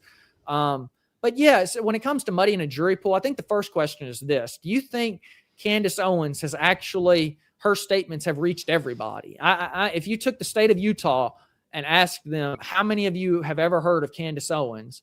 I'm not sure you would get back 50% answers. Really? I think less than half of people actually probably follow her or have heard it. So immediately, I think you already got a jury that they're like, who is this? I've never heard of these allegations or this woman. They maybe have heard of like the fallout and like, oh, I heard of something about an assassination plot, maybe he wasn't involved. Yeah, sure. But it's not like they're going to attribute that to Candace Owens. But then ultimately too, that's where the prosecutors have to, hey, as a prosecutor, you have a duty to prove a case beyond a reasonable doubt. And if you can't do that and the defendant is able to somehow come up with something, well, ultimately, then you should have had better evidence before you brought the criminal case too. And so I would say that to the prosecutors is just like, do your job, prove this case beyond a reasonable doubt, show all of this conspiracy nonsense is exactly that, nonsense. And and then with the jury, I'm not so sure all these jurors have actually heard of all Candace Owens and all of these theories. And I think you could find some fair, independent jurors. Okay. All right. Well, I would have thought that more people have been sullied by her, but I guess in retrospect, I can give you that. I can give you 50%. I'll give you that for sure. Lots of good people are enjoying this conversation, Nick. Thank you. If I may too, JWhit, you ever heard that thing where it's like, it's sad. It's like 1 in 5 Americans can't point out the United States on a global map or something like that. So it's like, how many of you think people are following some of this trial work going on in Utah? Like, I'm not so sure of the rumors. People definitely got a lot of other things going on. So that was the only reason I'm not so concerned about that. I think the prosecutors and defense can get it done. Okay. Well, I got you. Now, she has mentioned that she's talked to like Tyler Robinson's family. She talked to Lance Twiggs family, and others of that nature. So what constitutes witness tampering in your understanding? So I've always thought of witness tampering as going against that particular defendant. So like if Tyler Robinson or his lawyers kind of reached out to certain witnesses that would be used against him, that would be the more prime example to focus on. But when we're dealing with a non-party like Candace Owens initiating contact with potential witnesses like family members of Tyler Robinson, she definitely, has a right to, freedom of speech and freedom of association. So you can't tell her not to communicate with certain people. And if those witnesses also are willing to communicate with her, that's their right as well. So you can't really refrain any type of contact. Now, I mean, it would be wrongful, and I'd have to look in more into the consequences. If you instructed them to lie under oath, that might be a real problem. You're still expected, if you speak with Candace Owens, if you get called as a witness, you're still expected to speak under oath. And so you can't just spread lies that if you're instructed to do that. So. Okay. No. See, I mean, you're building a little fan base over here, Nick. Hey, no, thank you very much.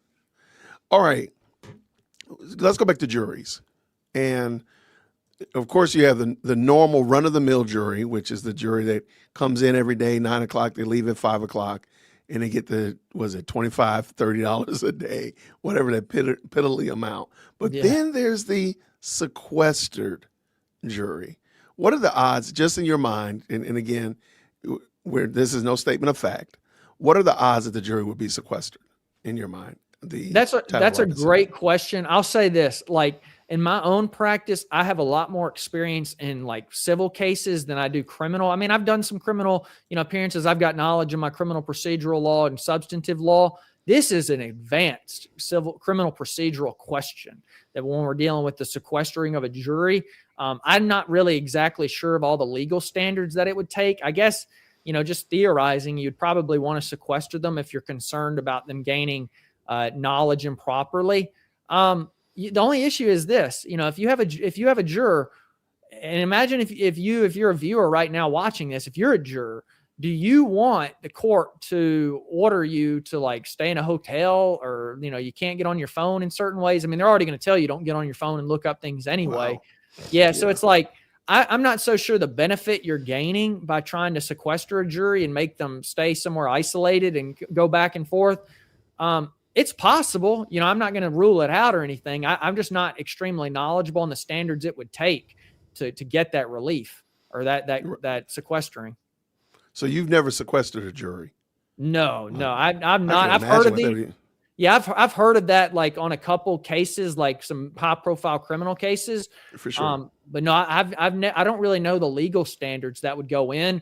Why a judge would order the sequestering of a jury, because jurors are people too. They want freedom. They want to go home to their families, and so you got to override that interest for a really good reason. And I don't know the legal reason to do so. As I speak to you. No, I got you. Okay, just for laughs and giggles. We're co-counsel, and there's a gag order on everybody related to the case at this current moment. And now they haven't pared down everybody who's in it, but do they send out a notice and say, hey, we're thinking about maybe calling you as a witness. Please don't speak on this topic. Is that how they do it? Oh, when it comes to gag orders, I'd have to look up some of the legal standards related to those and why you would issue them, because gag orders ultimately are suppressing individuals' freedom of speech rights, and it's government imposed and court ordered. And so you have to have really good reasons to override somebody's First Amendment protections. So yeah, I'm not really sure on how, to answer that question, other than to kind of look at some of the issues we would have to evaluate. Okay. Well, okay, because I was actually going to throw out a theory to keep Candace from running her mouth. I was going to say, if we already know that we have and this is what I was just thinking again, this is probably not how it works. We already know that there's a list of jurors that we're going to be, witnesses that we're going to be reaching out to. And we just say, hey, we're just going to ask you not to speak on this topic, whatever like that. And we tap Candace as one of those jurors. She would not be able to speak on this topic anymore. And even though she might fight it or not want to, whatever, but she's placed under the gag order for the time being. Is that correct? Or is that how it works? Yeah, no, I wouldn't be able to give you a straight Okay. answer on that. As ordering witnesses not to speak on information, it's a controversial issue because you're implicating First Amendment rights. Yeah. Wait, desperate looking for how to get Candace Owens in trouble. I'm not saying I was trying to get her in trouble. I was just going to say, hey, she's under the gag order. She has to be quiet. That was all I was doing. That's all I was doing. Look, And that's the thing is, like, if you put Candace Owens under a gag order, I mean, it would be wrong for her to violate by going on her podcast. But imagine she went on her podcast and was like pleading that, look, the government's trying to keep me quiet and I can't say anything. I mean, she would almost use it as an endorsement a bludgeon, yeah. Like, oh, they really don't want the truth to get out type of, so it's like, that's kind of the issue when the government starts trying to suppress speech is sometimes the people being suppressed will actually use that as a rallying point. That's fair. That's fair. All right. So we talked about all of that good jazz and you told me, where do you see the Macron case going? Do you see it passing the dismissal or getting thrown out? I see right now, based on my evaluation, I do believe that it'll survive the motion to dismiss. I give it greater than a 50% chance, but obviously I'm not going to guarantee 100% chance. Okay. And then with, respect to it surviving, I could see it entering into discovery, but here's the issue. If it passes this motion to dismiss, I think it will either settle quickly or go on for a while. Because a lot of when it comes to these, like if you ever watch some of these cases in the NFL, it gets involved in, when a litigant beats the NFL in the pleading stages, the NFL will quickly settle after. Just think back to the Colin Kaepernick case. Colin Kaepernick brought, causes of action against the NFL, and he survived his motion to dismiss stage. So the NFL lost at that stage of litigation. And as soon as the case was advancing to discovery, the NFL wiped their hands and paid, reportedly $60 million to avoid discovery because they really don't want that information to get out. And that's how much they value, keeping private a lot of their internal communications and business information. Okay. So it's fair to say then, because someone did ask about the dismissal, filing a dismissal as like a strategy, it is fair to say then that filing a dismissal is a strategy to determine how the temperature or the likelihood that the court would allow this to go any further. And then from there, let's go ahead and settle this out before we even get that far. Cause I know the court is going to hear this case. Is that fair? Well, so for purposes of this motion to dismiss, Candace Owens has only contested personal jurisdiction, venue, and requested forum non-convenience. And so, trying to propose an alternative forum. There's nothing else being tested by this motion to dismiss. This motion to dismiss does not concern the substantive allegations. It does not concern the merits. So Candace Owens isn't even questioning the merits. She is purely questioning, is this the proper forum? And so where that question gets resolved, and that this is the proper forum, that's when, it'll move to discovery so the parties can actually prove, gather evidence related to the merits of the litigation. But the merits are not at issue right here. Got you. Because they're arguing about the forum. Okay. I love it. All right, real quick. Here, Amethyst says this. If the state can prove she has already talked to a probable witness, wouldn't that be a precedent to request a gag order? Man, this is. I have a friend who's a prosecutor in Tennessee. He might be watching this right now. I'm not sure, but I want him on to answer some of these gag order fundamental criminal trial questions. I think he'd give you some good answers. But yeah, when it comes to like probable witnesses being, requesting a gag order, again, I think, I'm not really sure on how to answer that, but I think when we say gag orders, the first thing we have to think about is the First Amendment and what type of restrictions are you putting on an individual, whether it's Candace Owens, a witness. I mean, that's going to, it's not always as nice as it sounds because a lot of people just don't want their free speech rights violated, but I really struggle to give you a good answer on the gag order question. Oh no, that's fine.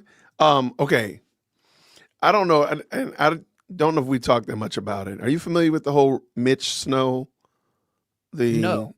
Okay, this one's a rough one because this is allegedly Candace's trump card. Her great eyewitness who can confirm the Egyptian planes were tracking Erica and TPUSA, and allegedly he saw again the security guard and Erica at this special secret military meeting 2 days before Charlie Kirk was killed.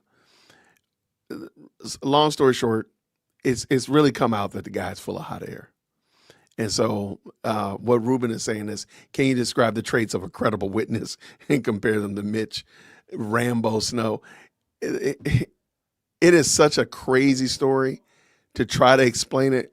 I actually think this is part of Candace's strategy. Her stories are so elaborate. There's such a Rube Goldberg type of scenario that it's hard to explain, to the point that you almost can't even explain it to somebody because they just sound crazy. You're going to look at me like, Jason, are you okay? Are you stroking out? Are you all right, Jason? Because that story is so crazy. But what would be a credible witness? We don't have to compare it to Mitch Snow, but what would be a credible witness in your mind to anything going on with Tyler Robinson and Charlie Kirk's murder? Yeah. So fundamentally, if a witness is called for their own testimony, they have to understand their oath, which is they have to provide the truth, of what they're saying. They declare that what they're saying is truth under penalty of perjury, and they truly have to understand that oath. So if you're able to show evidence that they don't understand how to tell the truth, this is where you could get a witness for lying in the past. Imagine you have a witness who lied on a resume about some of their experience, or lied about what they did at this previous job, or that what skills they have. That could be used as evidence against them to say, hey, look, this witness doesn't even understand, the ability to tell the truth. So that's why you really, should be honest in a lot of your dealings, even in your own personal life, because if you're not, it could later come up against you if you're called as a witness and be used as evidence that you don't even know how to say the truth or, acknowledge your own oath.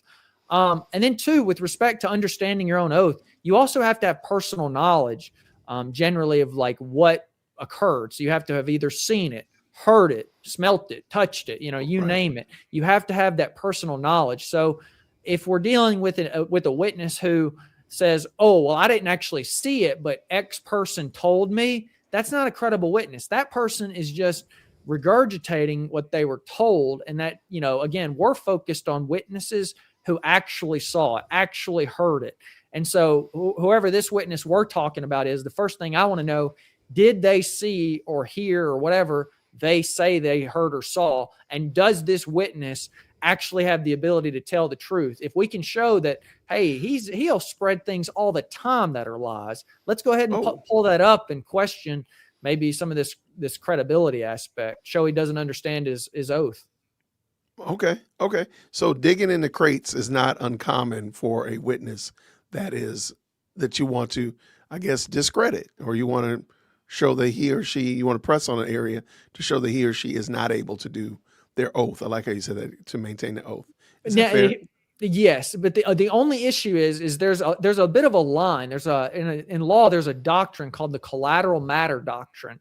And essentially in this type of doctrine is you don't want to make many trials out of witnesses. So you can't just put like a witness on trial every time and say, oh, well, we're going to actually focus this entire case on you and what you did in this, context. So there's a bit of a balancing act that's done, because, I think any witness you call, you could just turn it into a trial about them pretty much and try to distract from the main issue, which is trying to hold accountable the parties for whatever reason. Okay. No, I totally get it. I was laughing because if you are familiar with the YSL trial here in Georgia, there was a witness that literally took over the trial for almost a month. And it was just, his name was Little Woody. It is if you just do a Google search, Little Woody YSL trial, it is the funniest thing. I mean, he was the most cooperative witness you'll ever see. And he would be on there for hours. I don't know. I don't remember. What you mean? I don't know. Literally, and they just kept, it was so bad, but he literally took over That was a whole mini series of the entire thing. It was literally a month of Little Woody, and it was the best. It was the Yeah. best. And then too, just something else that kind of popped into mind. Imagine you have a witness that says a statement, back in 2024, 2025, right? And then, at trial, they say something different. You could then bring in that prior inconsistent statement and use it Yeah, for against sure. them to impeach them and say, hey, which is it? You said on this date it was this, but now here today you say it's this. Like, why should I believe you? Do I believe you now, or do I believe you back then? So Oh my that's another gosh. way you can poke holes in the witness. I'm telling you right now, if you want some fun, go back and look up Little Woody, because I mean, first of all, the YSL trial was multiple years in the making. So when he first gave his testimony, I want to say it was like 10, 12 years before, he was saying something completely different than what he was saying now. And so like they did try to impeach him with his own testimony. Hours of us watching interrogations and hours of it. It was the worst. But again, like he's like, look, yeah, I was scared back then. I thought I was going to get killed. I'm telling you the truth now. So I like that because it's a good example of what you're talking about, impeaching a witness for sure. So thanks so much for that, Ruben. Yeah, and I mean, the witness is going to have an opportunity to explain the inconsistency. So here you made that example witness, and like that was his explanation: is I felt threatened in the past, but today I don't feel threatened, and that's my reason for the inconsistent statements. Yeah, so it was very interesting. But all right, let me see what we got here, my friend. Nick, this was fun, man. Thank you so much, man. Yeah, this was great. I love talking law. I can tell. And you, I appreciate the fact that not only are you new to this, but you are actually very willing to share what you know and say if you don't know something. Hey, I don't know about gag orders. I don't know about that. Sequestering witnesses. I'm not familiar with that, but I like when you do have it, you're willing to share, and that's the part that I think the audience really appreciates. I'm just trying to make sure I didn't miss anything else. Real quick question. If Candace Owens be called to take the stand in court in any of these or related cases, can her questionable judgment and her broadcast material in her podcast be used against her? Wow. Because that's a body of work that could. So let's say she's called as a witness in the Macron case. I don't know if they would, but let's just say they did. They call her as a witness. Can they bring up all of her stuff that she's said in her podcast on her? Or would they need to do that? Yeah, no, for the podcast material, those would be the actual acts themselves that gave rise to the litigation. Her Building Bridget series and all the statements made therein, that's one part of the defamation claims. There's also allegations related to criminal conduct of the Macrons, right, and that's also being sued under. So all of that type of material is actually what factually gives rise to the complaint as we see it today. And so, yeah, when it comes to being used against her, it's used against her because those are what create the substantive allegations that are being recovered on. And then with respect to the questionable judgment, I think that's when it's just going to come down to having to like maybe impeach Candace Owens or show at the time she made certain statements that she didn't have personal knowledge. So, if she's at trial and she's being deposed as a witness in front of the jury, if it ever reaches that point, and then she says answer A, but then you're able to show up in the past that it was answer B. Well, I would ask her, I'd say, well, today here you said answer A, but in the past you said answer B. Which is it? And can you explain why your testimony is not consistent? And we'd have to see what she says. And really what we're trying to do is the jury's going to get to decide her credibility. They're going to see, is her explanation sufficient? In that example you gave me earlier, the jury was likely staring at that witness to see like, hey, is this explanation sufficient to kind of explain the inconsistency, or is this just really convenient now that suddenly they've got this better litigation position, but it's actually inconsistent with the past? Wow. Okay. I'm not going to keep, because now I have another question. No, please. If you got some more, I'm not going to go. All right. So, and this kind of goes with, because there's out here in these social media streets, there's a lot of people who wonder, because Candace has had multiple babies back to back to back. She's had 4 babies in like 6 years. And so lots of, moms, dads are not saying this. Dads are being quiet. But a lot of moms and women are saying that there might be some hormonal issues with having that many kids back to back and not giving yourself time to recuperate and such of that nature. So I'm going to build off of that and say, can she claim some diminished responsibility because of, mental duress or hormonal imbalance or what is it called? Postpartum psychosis, anything like that. Could she use that? And when would they reveal that as a defense? Yeah, so that's a bit of a novel legal theory. I've not heard of diminished responsibility as, a defense. Although I guess it could be, if there are certain individuals that have like mental incapacitations, like, maybe.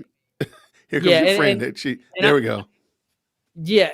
So yeah, when it comes to insanity, so if we were dealing with an actually mentally challenged individual and they were stating comments about an individual that were perceived as defamatory, I think there would potentially be an available defense, and we could plead that mental incapacitation, wow. Okay. To that. And we'd have to show facts related to that, right? We'd have to prove our defense and show that there's, we have a doctor, a psychologist that says my client is mentally challenged and doesn't really understand what he or she is stating at certain times, and unfortunately that does happen, with people with mental challenges. But I don't think Candace Owens is mentally challenged. She actually seems very smart enough and savvy to understand, for example, that her statements can get popularity, and that if she says certain things that she's can get views. And understanding that correlation and her ability to act and get benefits, I think reveals that she's not actually mentally incapacitated in any way.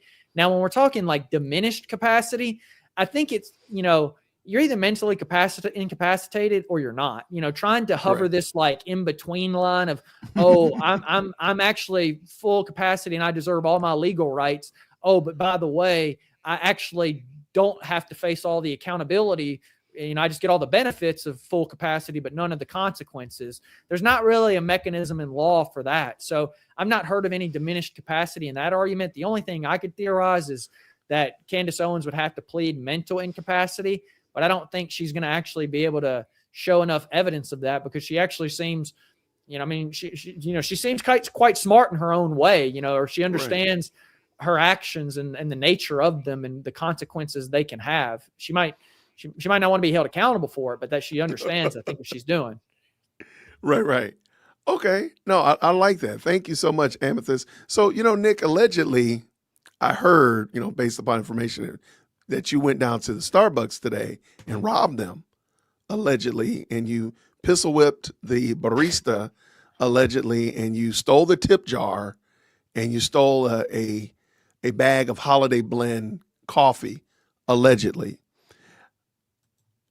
Can people really hide their slander and continuously saying allegedly and then continue to pass it as fact? Can I get it? You can't. At what point does the allegedly start to no longer work? Well, first, I only stole the tip jar. Come on, man. Yeah. No, my sources told me you took the Holiday Blend coffee too, man. No, defamation per se. Now we're dealing with criminal conduct accusations. No, but when it comes to like allegedly, generally that's why whenever you read publications, right? Like if you go on like a news channel and they're saying, Tyler Robinson allegedly murdered Charlie Kirk, they do that because you are legally required to say that, because allegedly modifies the statement. So it's no longer a statement of fact. It's just, these are allegations. They're not conclusively true. And so you can hide behind that term allegedly. And so long as you state it sufficiently clearly and you're not implying fact, you can say it as much as you would like. And if there's basis for the allegations, right? Like, hey, Tyler Robinson's been alleged to have murdered Charlie Kirk. I'm not calling him guilty of the crime. I'm just saying these are the allegations. So I think, just the repeated aspect of it, you're allowed to repeat the term allegedly. So I would see it tough to try to, I would see it tough to cross into. I mean, sure, you could say it disingenuously and try to walk that line, but there's a reason you're saying allegedly, and you're kind of like not, you know what I mean? You're not really, right. I mean, you are kind of conceding it's not conclusively true, I guess. Or, okay, because you said there's a fact. Like, for example, Nick is sitting in his studio with two paintings behind him. That's a fact. I mean, we can all see it. We can all affirm it. I can say Ah, allegedly Nick is wearing basketball shorts and some old rundown Jordans. You can't see that, but I'm making a statement. But I know I'm making it up. yeah, I'm making it up and I'm using allegedly so I can just besmirch you and say something crazy to make people laugh in the comment section because that's what I do. yeah, So my allegedly here really is not rooted in reality at all. Now I could say allegedly Nick is wearing a matching gray pair of slacks that matches his jacket. That would make sense to me, but the whole thing about basketball shorts and rundown Jordans, I'm just saying it, but I'm using allegedly as like a shield. yeah, Is that and I think you bring up a great point in this aspect. I think there must be, and I have to look up the law on this, but generally there's likely you have to have a reasonable basis for the allegation or stating it. And so where you're stating it, you say allegedly, and then you just insert whatever outrageous right? fact, thing you want. But that quote allegedly, where did you get that allegation? Who did you hear that from? If you just came up with it on the Myself. spot, exactly, that might actually cross over into, well, this isn't really an allegation. Like, oh, he's allegedly done that. Well, nobody's alleged he's done that. You could just say that and just, that's almost a false statement of fact in itself. Is like, you're almost implying that there are others. Well, there's another one. See, the other Jason said it. The other Jason said it, and that's where I got it from. Oh yeah. Well, see, I heard it. I heard it said that Nick is wearing some rundown basketball shorts and some old Jordans. There you go. And somebody told me that. The multiple personality, you know what I mean? The other one. Wait. That was editor Jason. So, because I hear people use it all the time, and actually, I've actually seen it after the fact has been concluded that a person has been found guilty, and they still use allegedly. I'm like, why are you using allegedly? He did do this, or she did do this. We're not. Is there a reason why that might happen? That's a good point. I think once they're convicted, you can say it. There is no more Right. allegedly this. So whoever wrote that just did a poor job, I think, in drafting that. I got you. Let me see. Allegedly, I think that's funny. Wait. Allegedly, man. Allegedly. Okay, there was a question. I'm sorry, there was another question for you right here. There we go. All right. Can you ask about tax write-off aspect of her lawsuit? She is making all this money off of Kirk while writing the taxes off due to her lawsuit costs. I don't really have a lot of information on how she's doing her taxes or the businesses are. So it's really difficult for me to comment on, what she's writing off or what she's not. I don't have any information on that. And then also I'm not really like a tax attorney on how to deduct taxes and things like that. I mean, if you had to litigate cases, I could potentially help you there. But when it comes to tax deductions, I'm not really sure of the propriety of that. And you'd probably want to see a more tax-focused attorney and ask that question. For sure. I got you. Yeah, like don't go out and get sued and use that as your write-off strategy. Yeah, don't do that. That would probably be bad. Yeah. No alleged after. I don't remember where it was, Stealth. I agree with you. I just don't remember what it was. I want to say it was the YSL trial where they were using alleged still. But let me see. Does the taxes not the owner? Okay. Lots of good conversation. Thank you for this update. I was wondering what's happened to the Macron's Candace case. Well, thank you so much. At the current moment, it's still in process. Now, in your estimation, you said it probably wouldn't even get under full speed until like 2027. So if just in your estimation, so with jury and all the discovery process and so forth, if it did go to trial, it would probably not even be to 2027. Exactly. And then too, the parties, let's say they say there's additional discovery needed close to the trial date. Maybe one of the parties requests a continuance of the trial, and then suddenly the trial's pushed back another 2, 3, 6 months.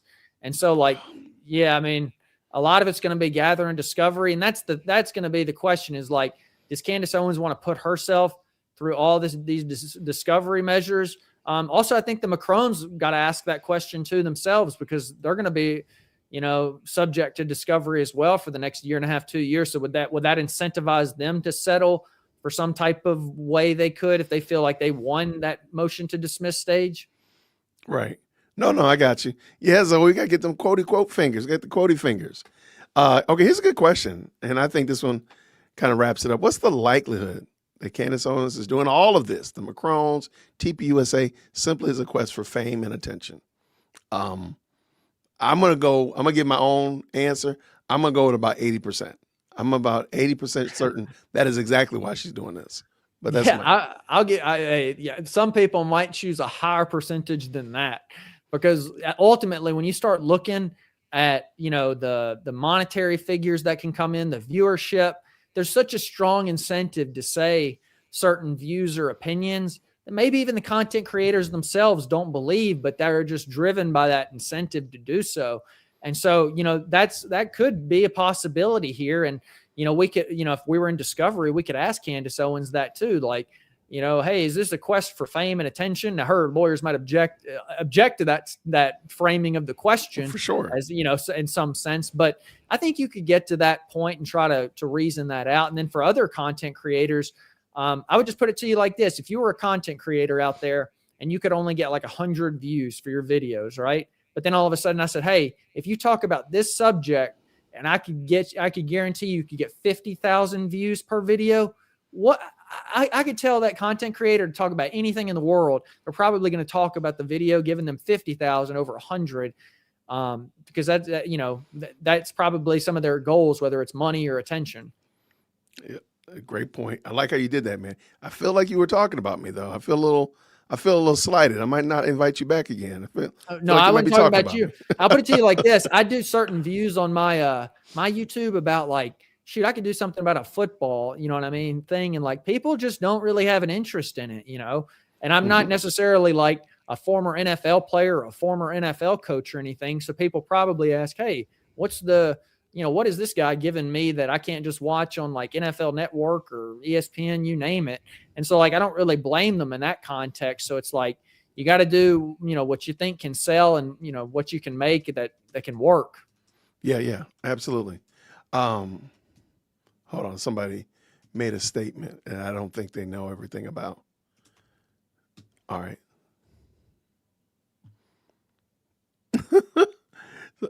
Somebody, I guess this person is very interested in this. Thank you so much. You do have to get 1,000 subscribers. They're not just viewers, but subscribers. But a lot of people don't know, Nick, that you also have to get the 4,000 watch hours. And that 4,000 watch hours is a Herculean task for some people. Just to you can get all your cousins and frat brothers and knitting circle to subscribe to your channel. But if they're not watching it and not adding up that 4,000 watch hours, you are looking at a pretty steep hill to climb. So anyway, I just want to point that out to the person. Explain watch hours. And too, like, going back to the incentive, it's like, I mean, even for me as like a creator, like, I have to consider, how do I want to spend my day? Like, I can either work my actual lawyer job, right, and go bill hours and write motions, and I get paid for that. This is money I'm in my pocket. But if I'm doing these YouTube videos on subjects that people really don't care to view, it's more of just a personal project and like an artistic expression, I think, more than it is like what I'm trying to get towards a professional goal in some sense. And so, like, again, that's kind of why I do my channel, is like, I mean, sure, I know it kind of can bring some attention to my channel, and that's definitely a benefit, because, when you're, starting business owner and stuff like that, you got to, find a way to get business. And so, like, if I can spread legal knowledge on a popular subject, well, that not only kind of helps me with the attention, but, maybe it brings me business in the future. So that's a huge incentive for me, is like, hey, what can I do to show people that I have some knowledge on this subject? I can speak about it. And if they were wanting to hire me, I've given them enough material to do so. And so that's a huge incentive of mine as well. No, I agree. And I think you've proven it to us. I think you've proven it to us that you know what you're talking about. I saw a question right here. What is Candace's profession, by the way? I mean, she's a podcaster. Yeah. I mean, I think housewife / podcaster, because I mean, when your husband has 250 million, you don't really have to work or however much he has. So You're right. You know, like I think she really can kind of do whatever she wants in life. If she wants to sit home and make podcasts that draw attention to herself, she can do that. That's her right. Obviously, she's got to be within the confines of the First Amendment and not defame others. And so we got to remember that. But right. You know, if I had 250 million sitting in the bank, I might be making YouTubes or hiring other people to make YouTubes for me. You know, we'd have to see. Right. I love it. If I had 250 million, I might not have a job. You know, you never know. I love it. No, I think, well, we're glad that you've decided. What matter of fact, what pricked your fancy to actually start putting content out on YouTube, by the way? Because I think I just ran across a video you did. I'm always interested in lawyers speaking about the Macron case because, again, I'm a pre-K law student. I know nothing. So when I see lawyers do it, I'm like, hey, this guy is quick, is very legal to the point. So what possessed you to do that? I don't want to say possessed you. What pricked you to do that? Yeah, possessed me, getting taken over. No, really, the reason I started doing it is, you know, I just working as an attorney, I was always an associate. So as an associate, you're an employee and you're subject to the control of your employer. And so one of the issues I always had is like, as an associate attorney, I wanted to do stuff like this and, you know, give my opinion on things. It's just the issue is your employer doesn't always want you to.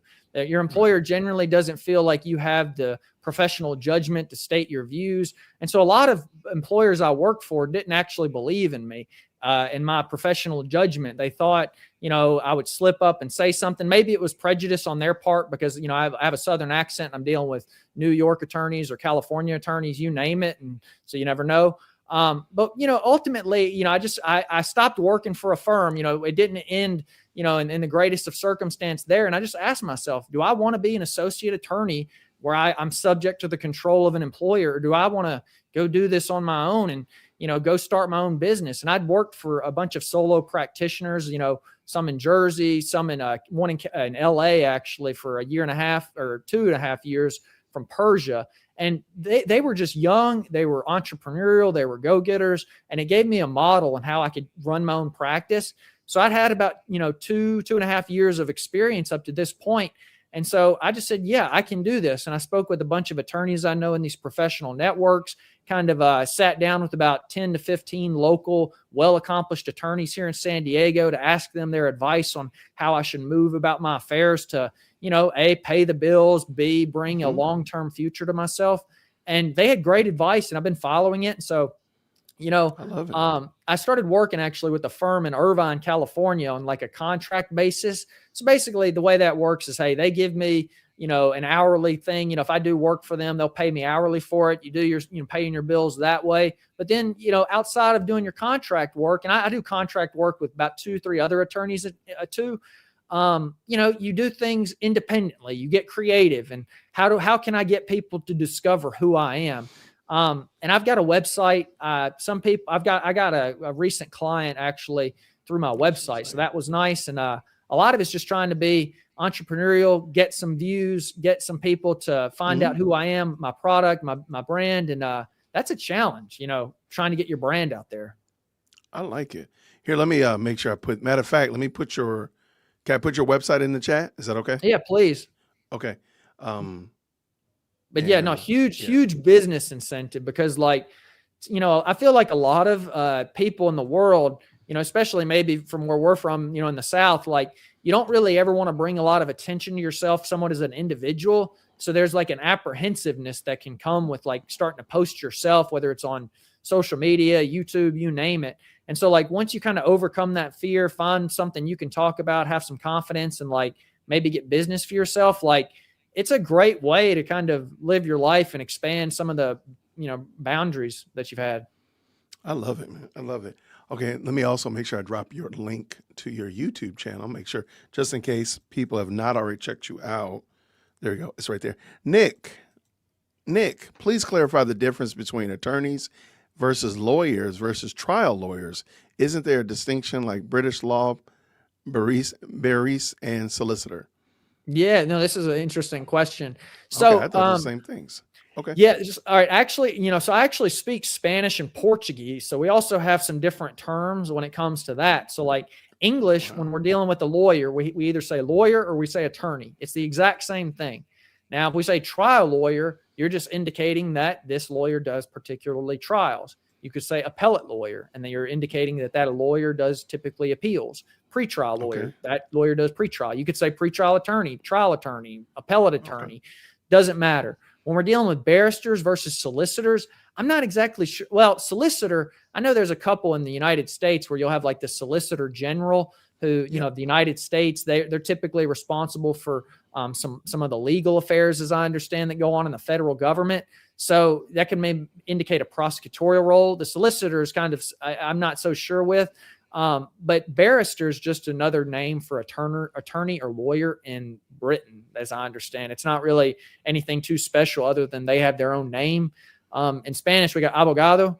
And then in Portuguese, we have advogado, which actually translates to advocate. So if you're in Portuguese and you're conceptualizing of a lawyer, you're actually thinking more of an advocate. And that's what you're actually stating. So a lot of our jobs as lawyers or attorneys, barristers, you're an advocate for your client. So it's just a simple way to think of it. I like it. So do you speak Spanish with a Southern accent as well? No. Like South Portuguese accent? No, not at all. Actually, like I actually run a Portuguese group here in San Diego. So we meet up usually about once or twice a month, and we kind of, we'll practice our languages together. And for me, it's great because my livelihood depends on communicating myself and writing. For sure. And when you're able to speak another language, especially Spanish or Portuguese, there's so many like vocabulary similarities or grammatical ways of expressing things that make you sound more intelligent, make you sound like a better communicator. And quite frankly, it's just having a more expanded vocabulary and a way to express yourself. So I think it's really good. I love it. Okay. Somebody asked, how old are you, Nick? If you want to say, he's many moons, whatever. If it's funny. I get this question all the time. And usually when people find out I'm an attorney, they up the number. If you had to guess, what are you guessing? Okay, in the chat, how old is Nick? Here, I'm gonna leave that question up there. In the chat. And if in the chat, if you're factoring in that I'm a lawyer, just disclose that so we know. What are we getting? Okay, I see 28, 33. I said 33. 25, 26, 35. It's a simple question, just answer it. Mid-30s. I'm actually 29. For real?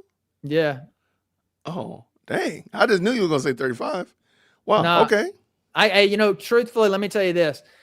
That's another challenge when you're like a young business person is you're going to run into people that, quite frankly, age is very important to them, and they might not state it explicitly, but the amount of situations I've been in where, people kind of underestimate me based on my age, it's kind of comical because, quite frankly, a lot of attorneys I know, a lot of their livelihoods dependent on being knowledgeable and gaining knowledge over years. But it's like now we have such knowledge available through technology. It's like, I feel like sometimes I know as much as an attorney that's worked for 40 years in the profession simply because the information is so easy to access relative to when that attorney was my age doing that work. So yeah, I don't really feel too insecure about it. My biggest insecurity for my age probably comes from the fact that I'm aware of the people I'm dealing with might not take me as seriously.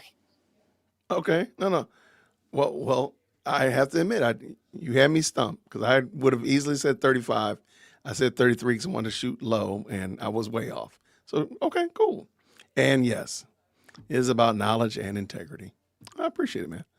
All right, good, man. Good. Oh, we got another question. Not all lawyers can try cases, true or false?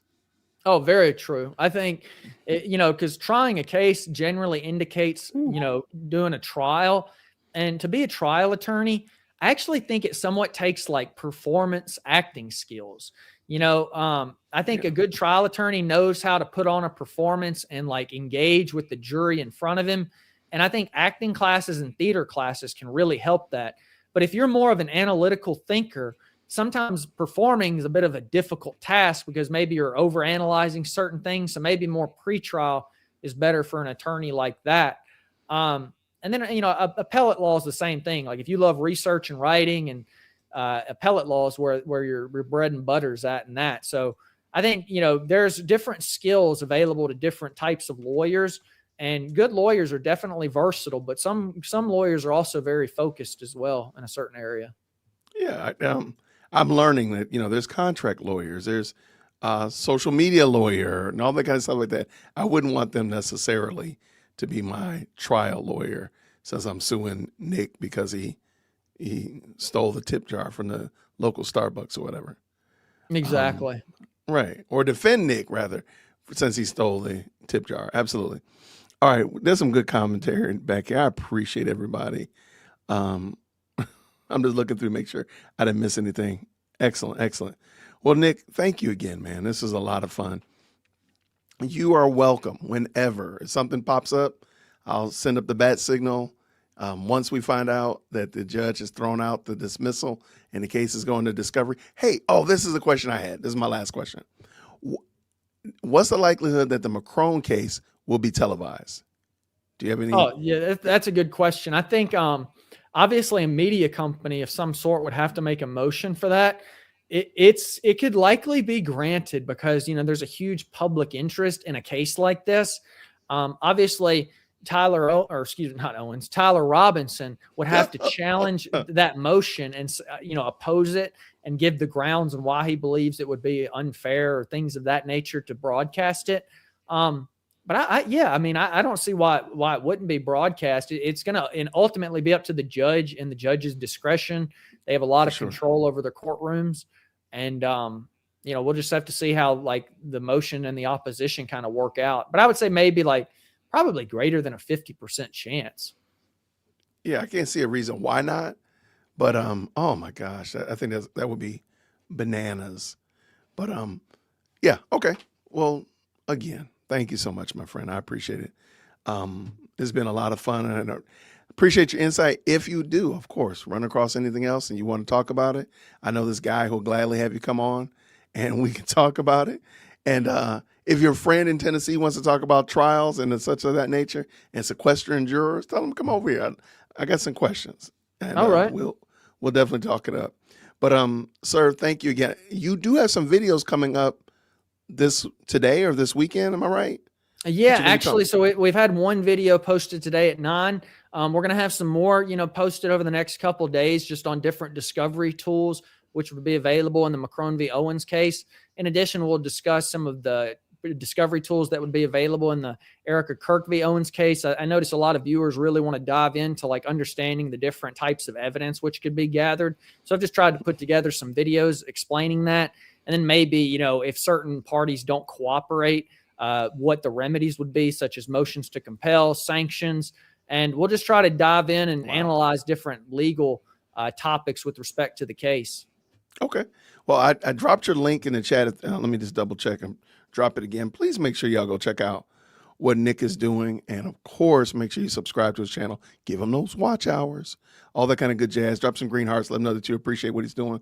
Everyone, thank you so much for the best live chat on the internet. If y'all could just on our way out the door, make sure you tip your waiter. Can y'all please just put Nick in the chat? All right.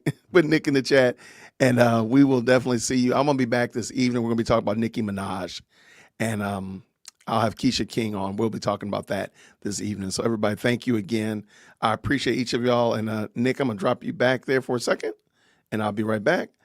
Everybody, thank y'all so much for being excellent guests. I appreciate y'all. Thank you so much for supporting Nick. Please make sure you go check out what he's doing over there. He does a great job. If you like what he said here today, I guarantee you'll like what he's doing on his channel. So definitely go support him like that. Everybody, thank you so much. Tip your waiters on the way out the door. Make sure you drop those green hearts out on the way out. And until next time, everybody, actually, I'll see y'all at 6 o'clock Eastern Standard Time. Grace and peace. Take care. Thank you so much for tuning in to another episode of the JWhit Podcast. If you enjoyed today's show, please do me a favor and hit me up with that 3-piece special. Like the video, subscribe, and of course, share it with somebody who would also enjoy this type of content. And make sure you leave a comment because I do pin the best comments to the top. So thank you so much for tuning in today.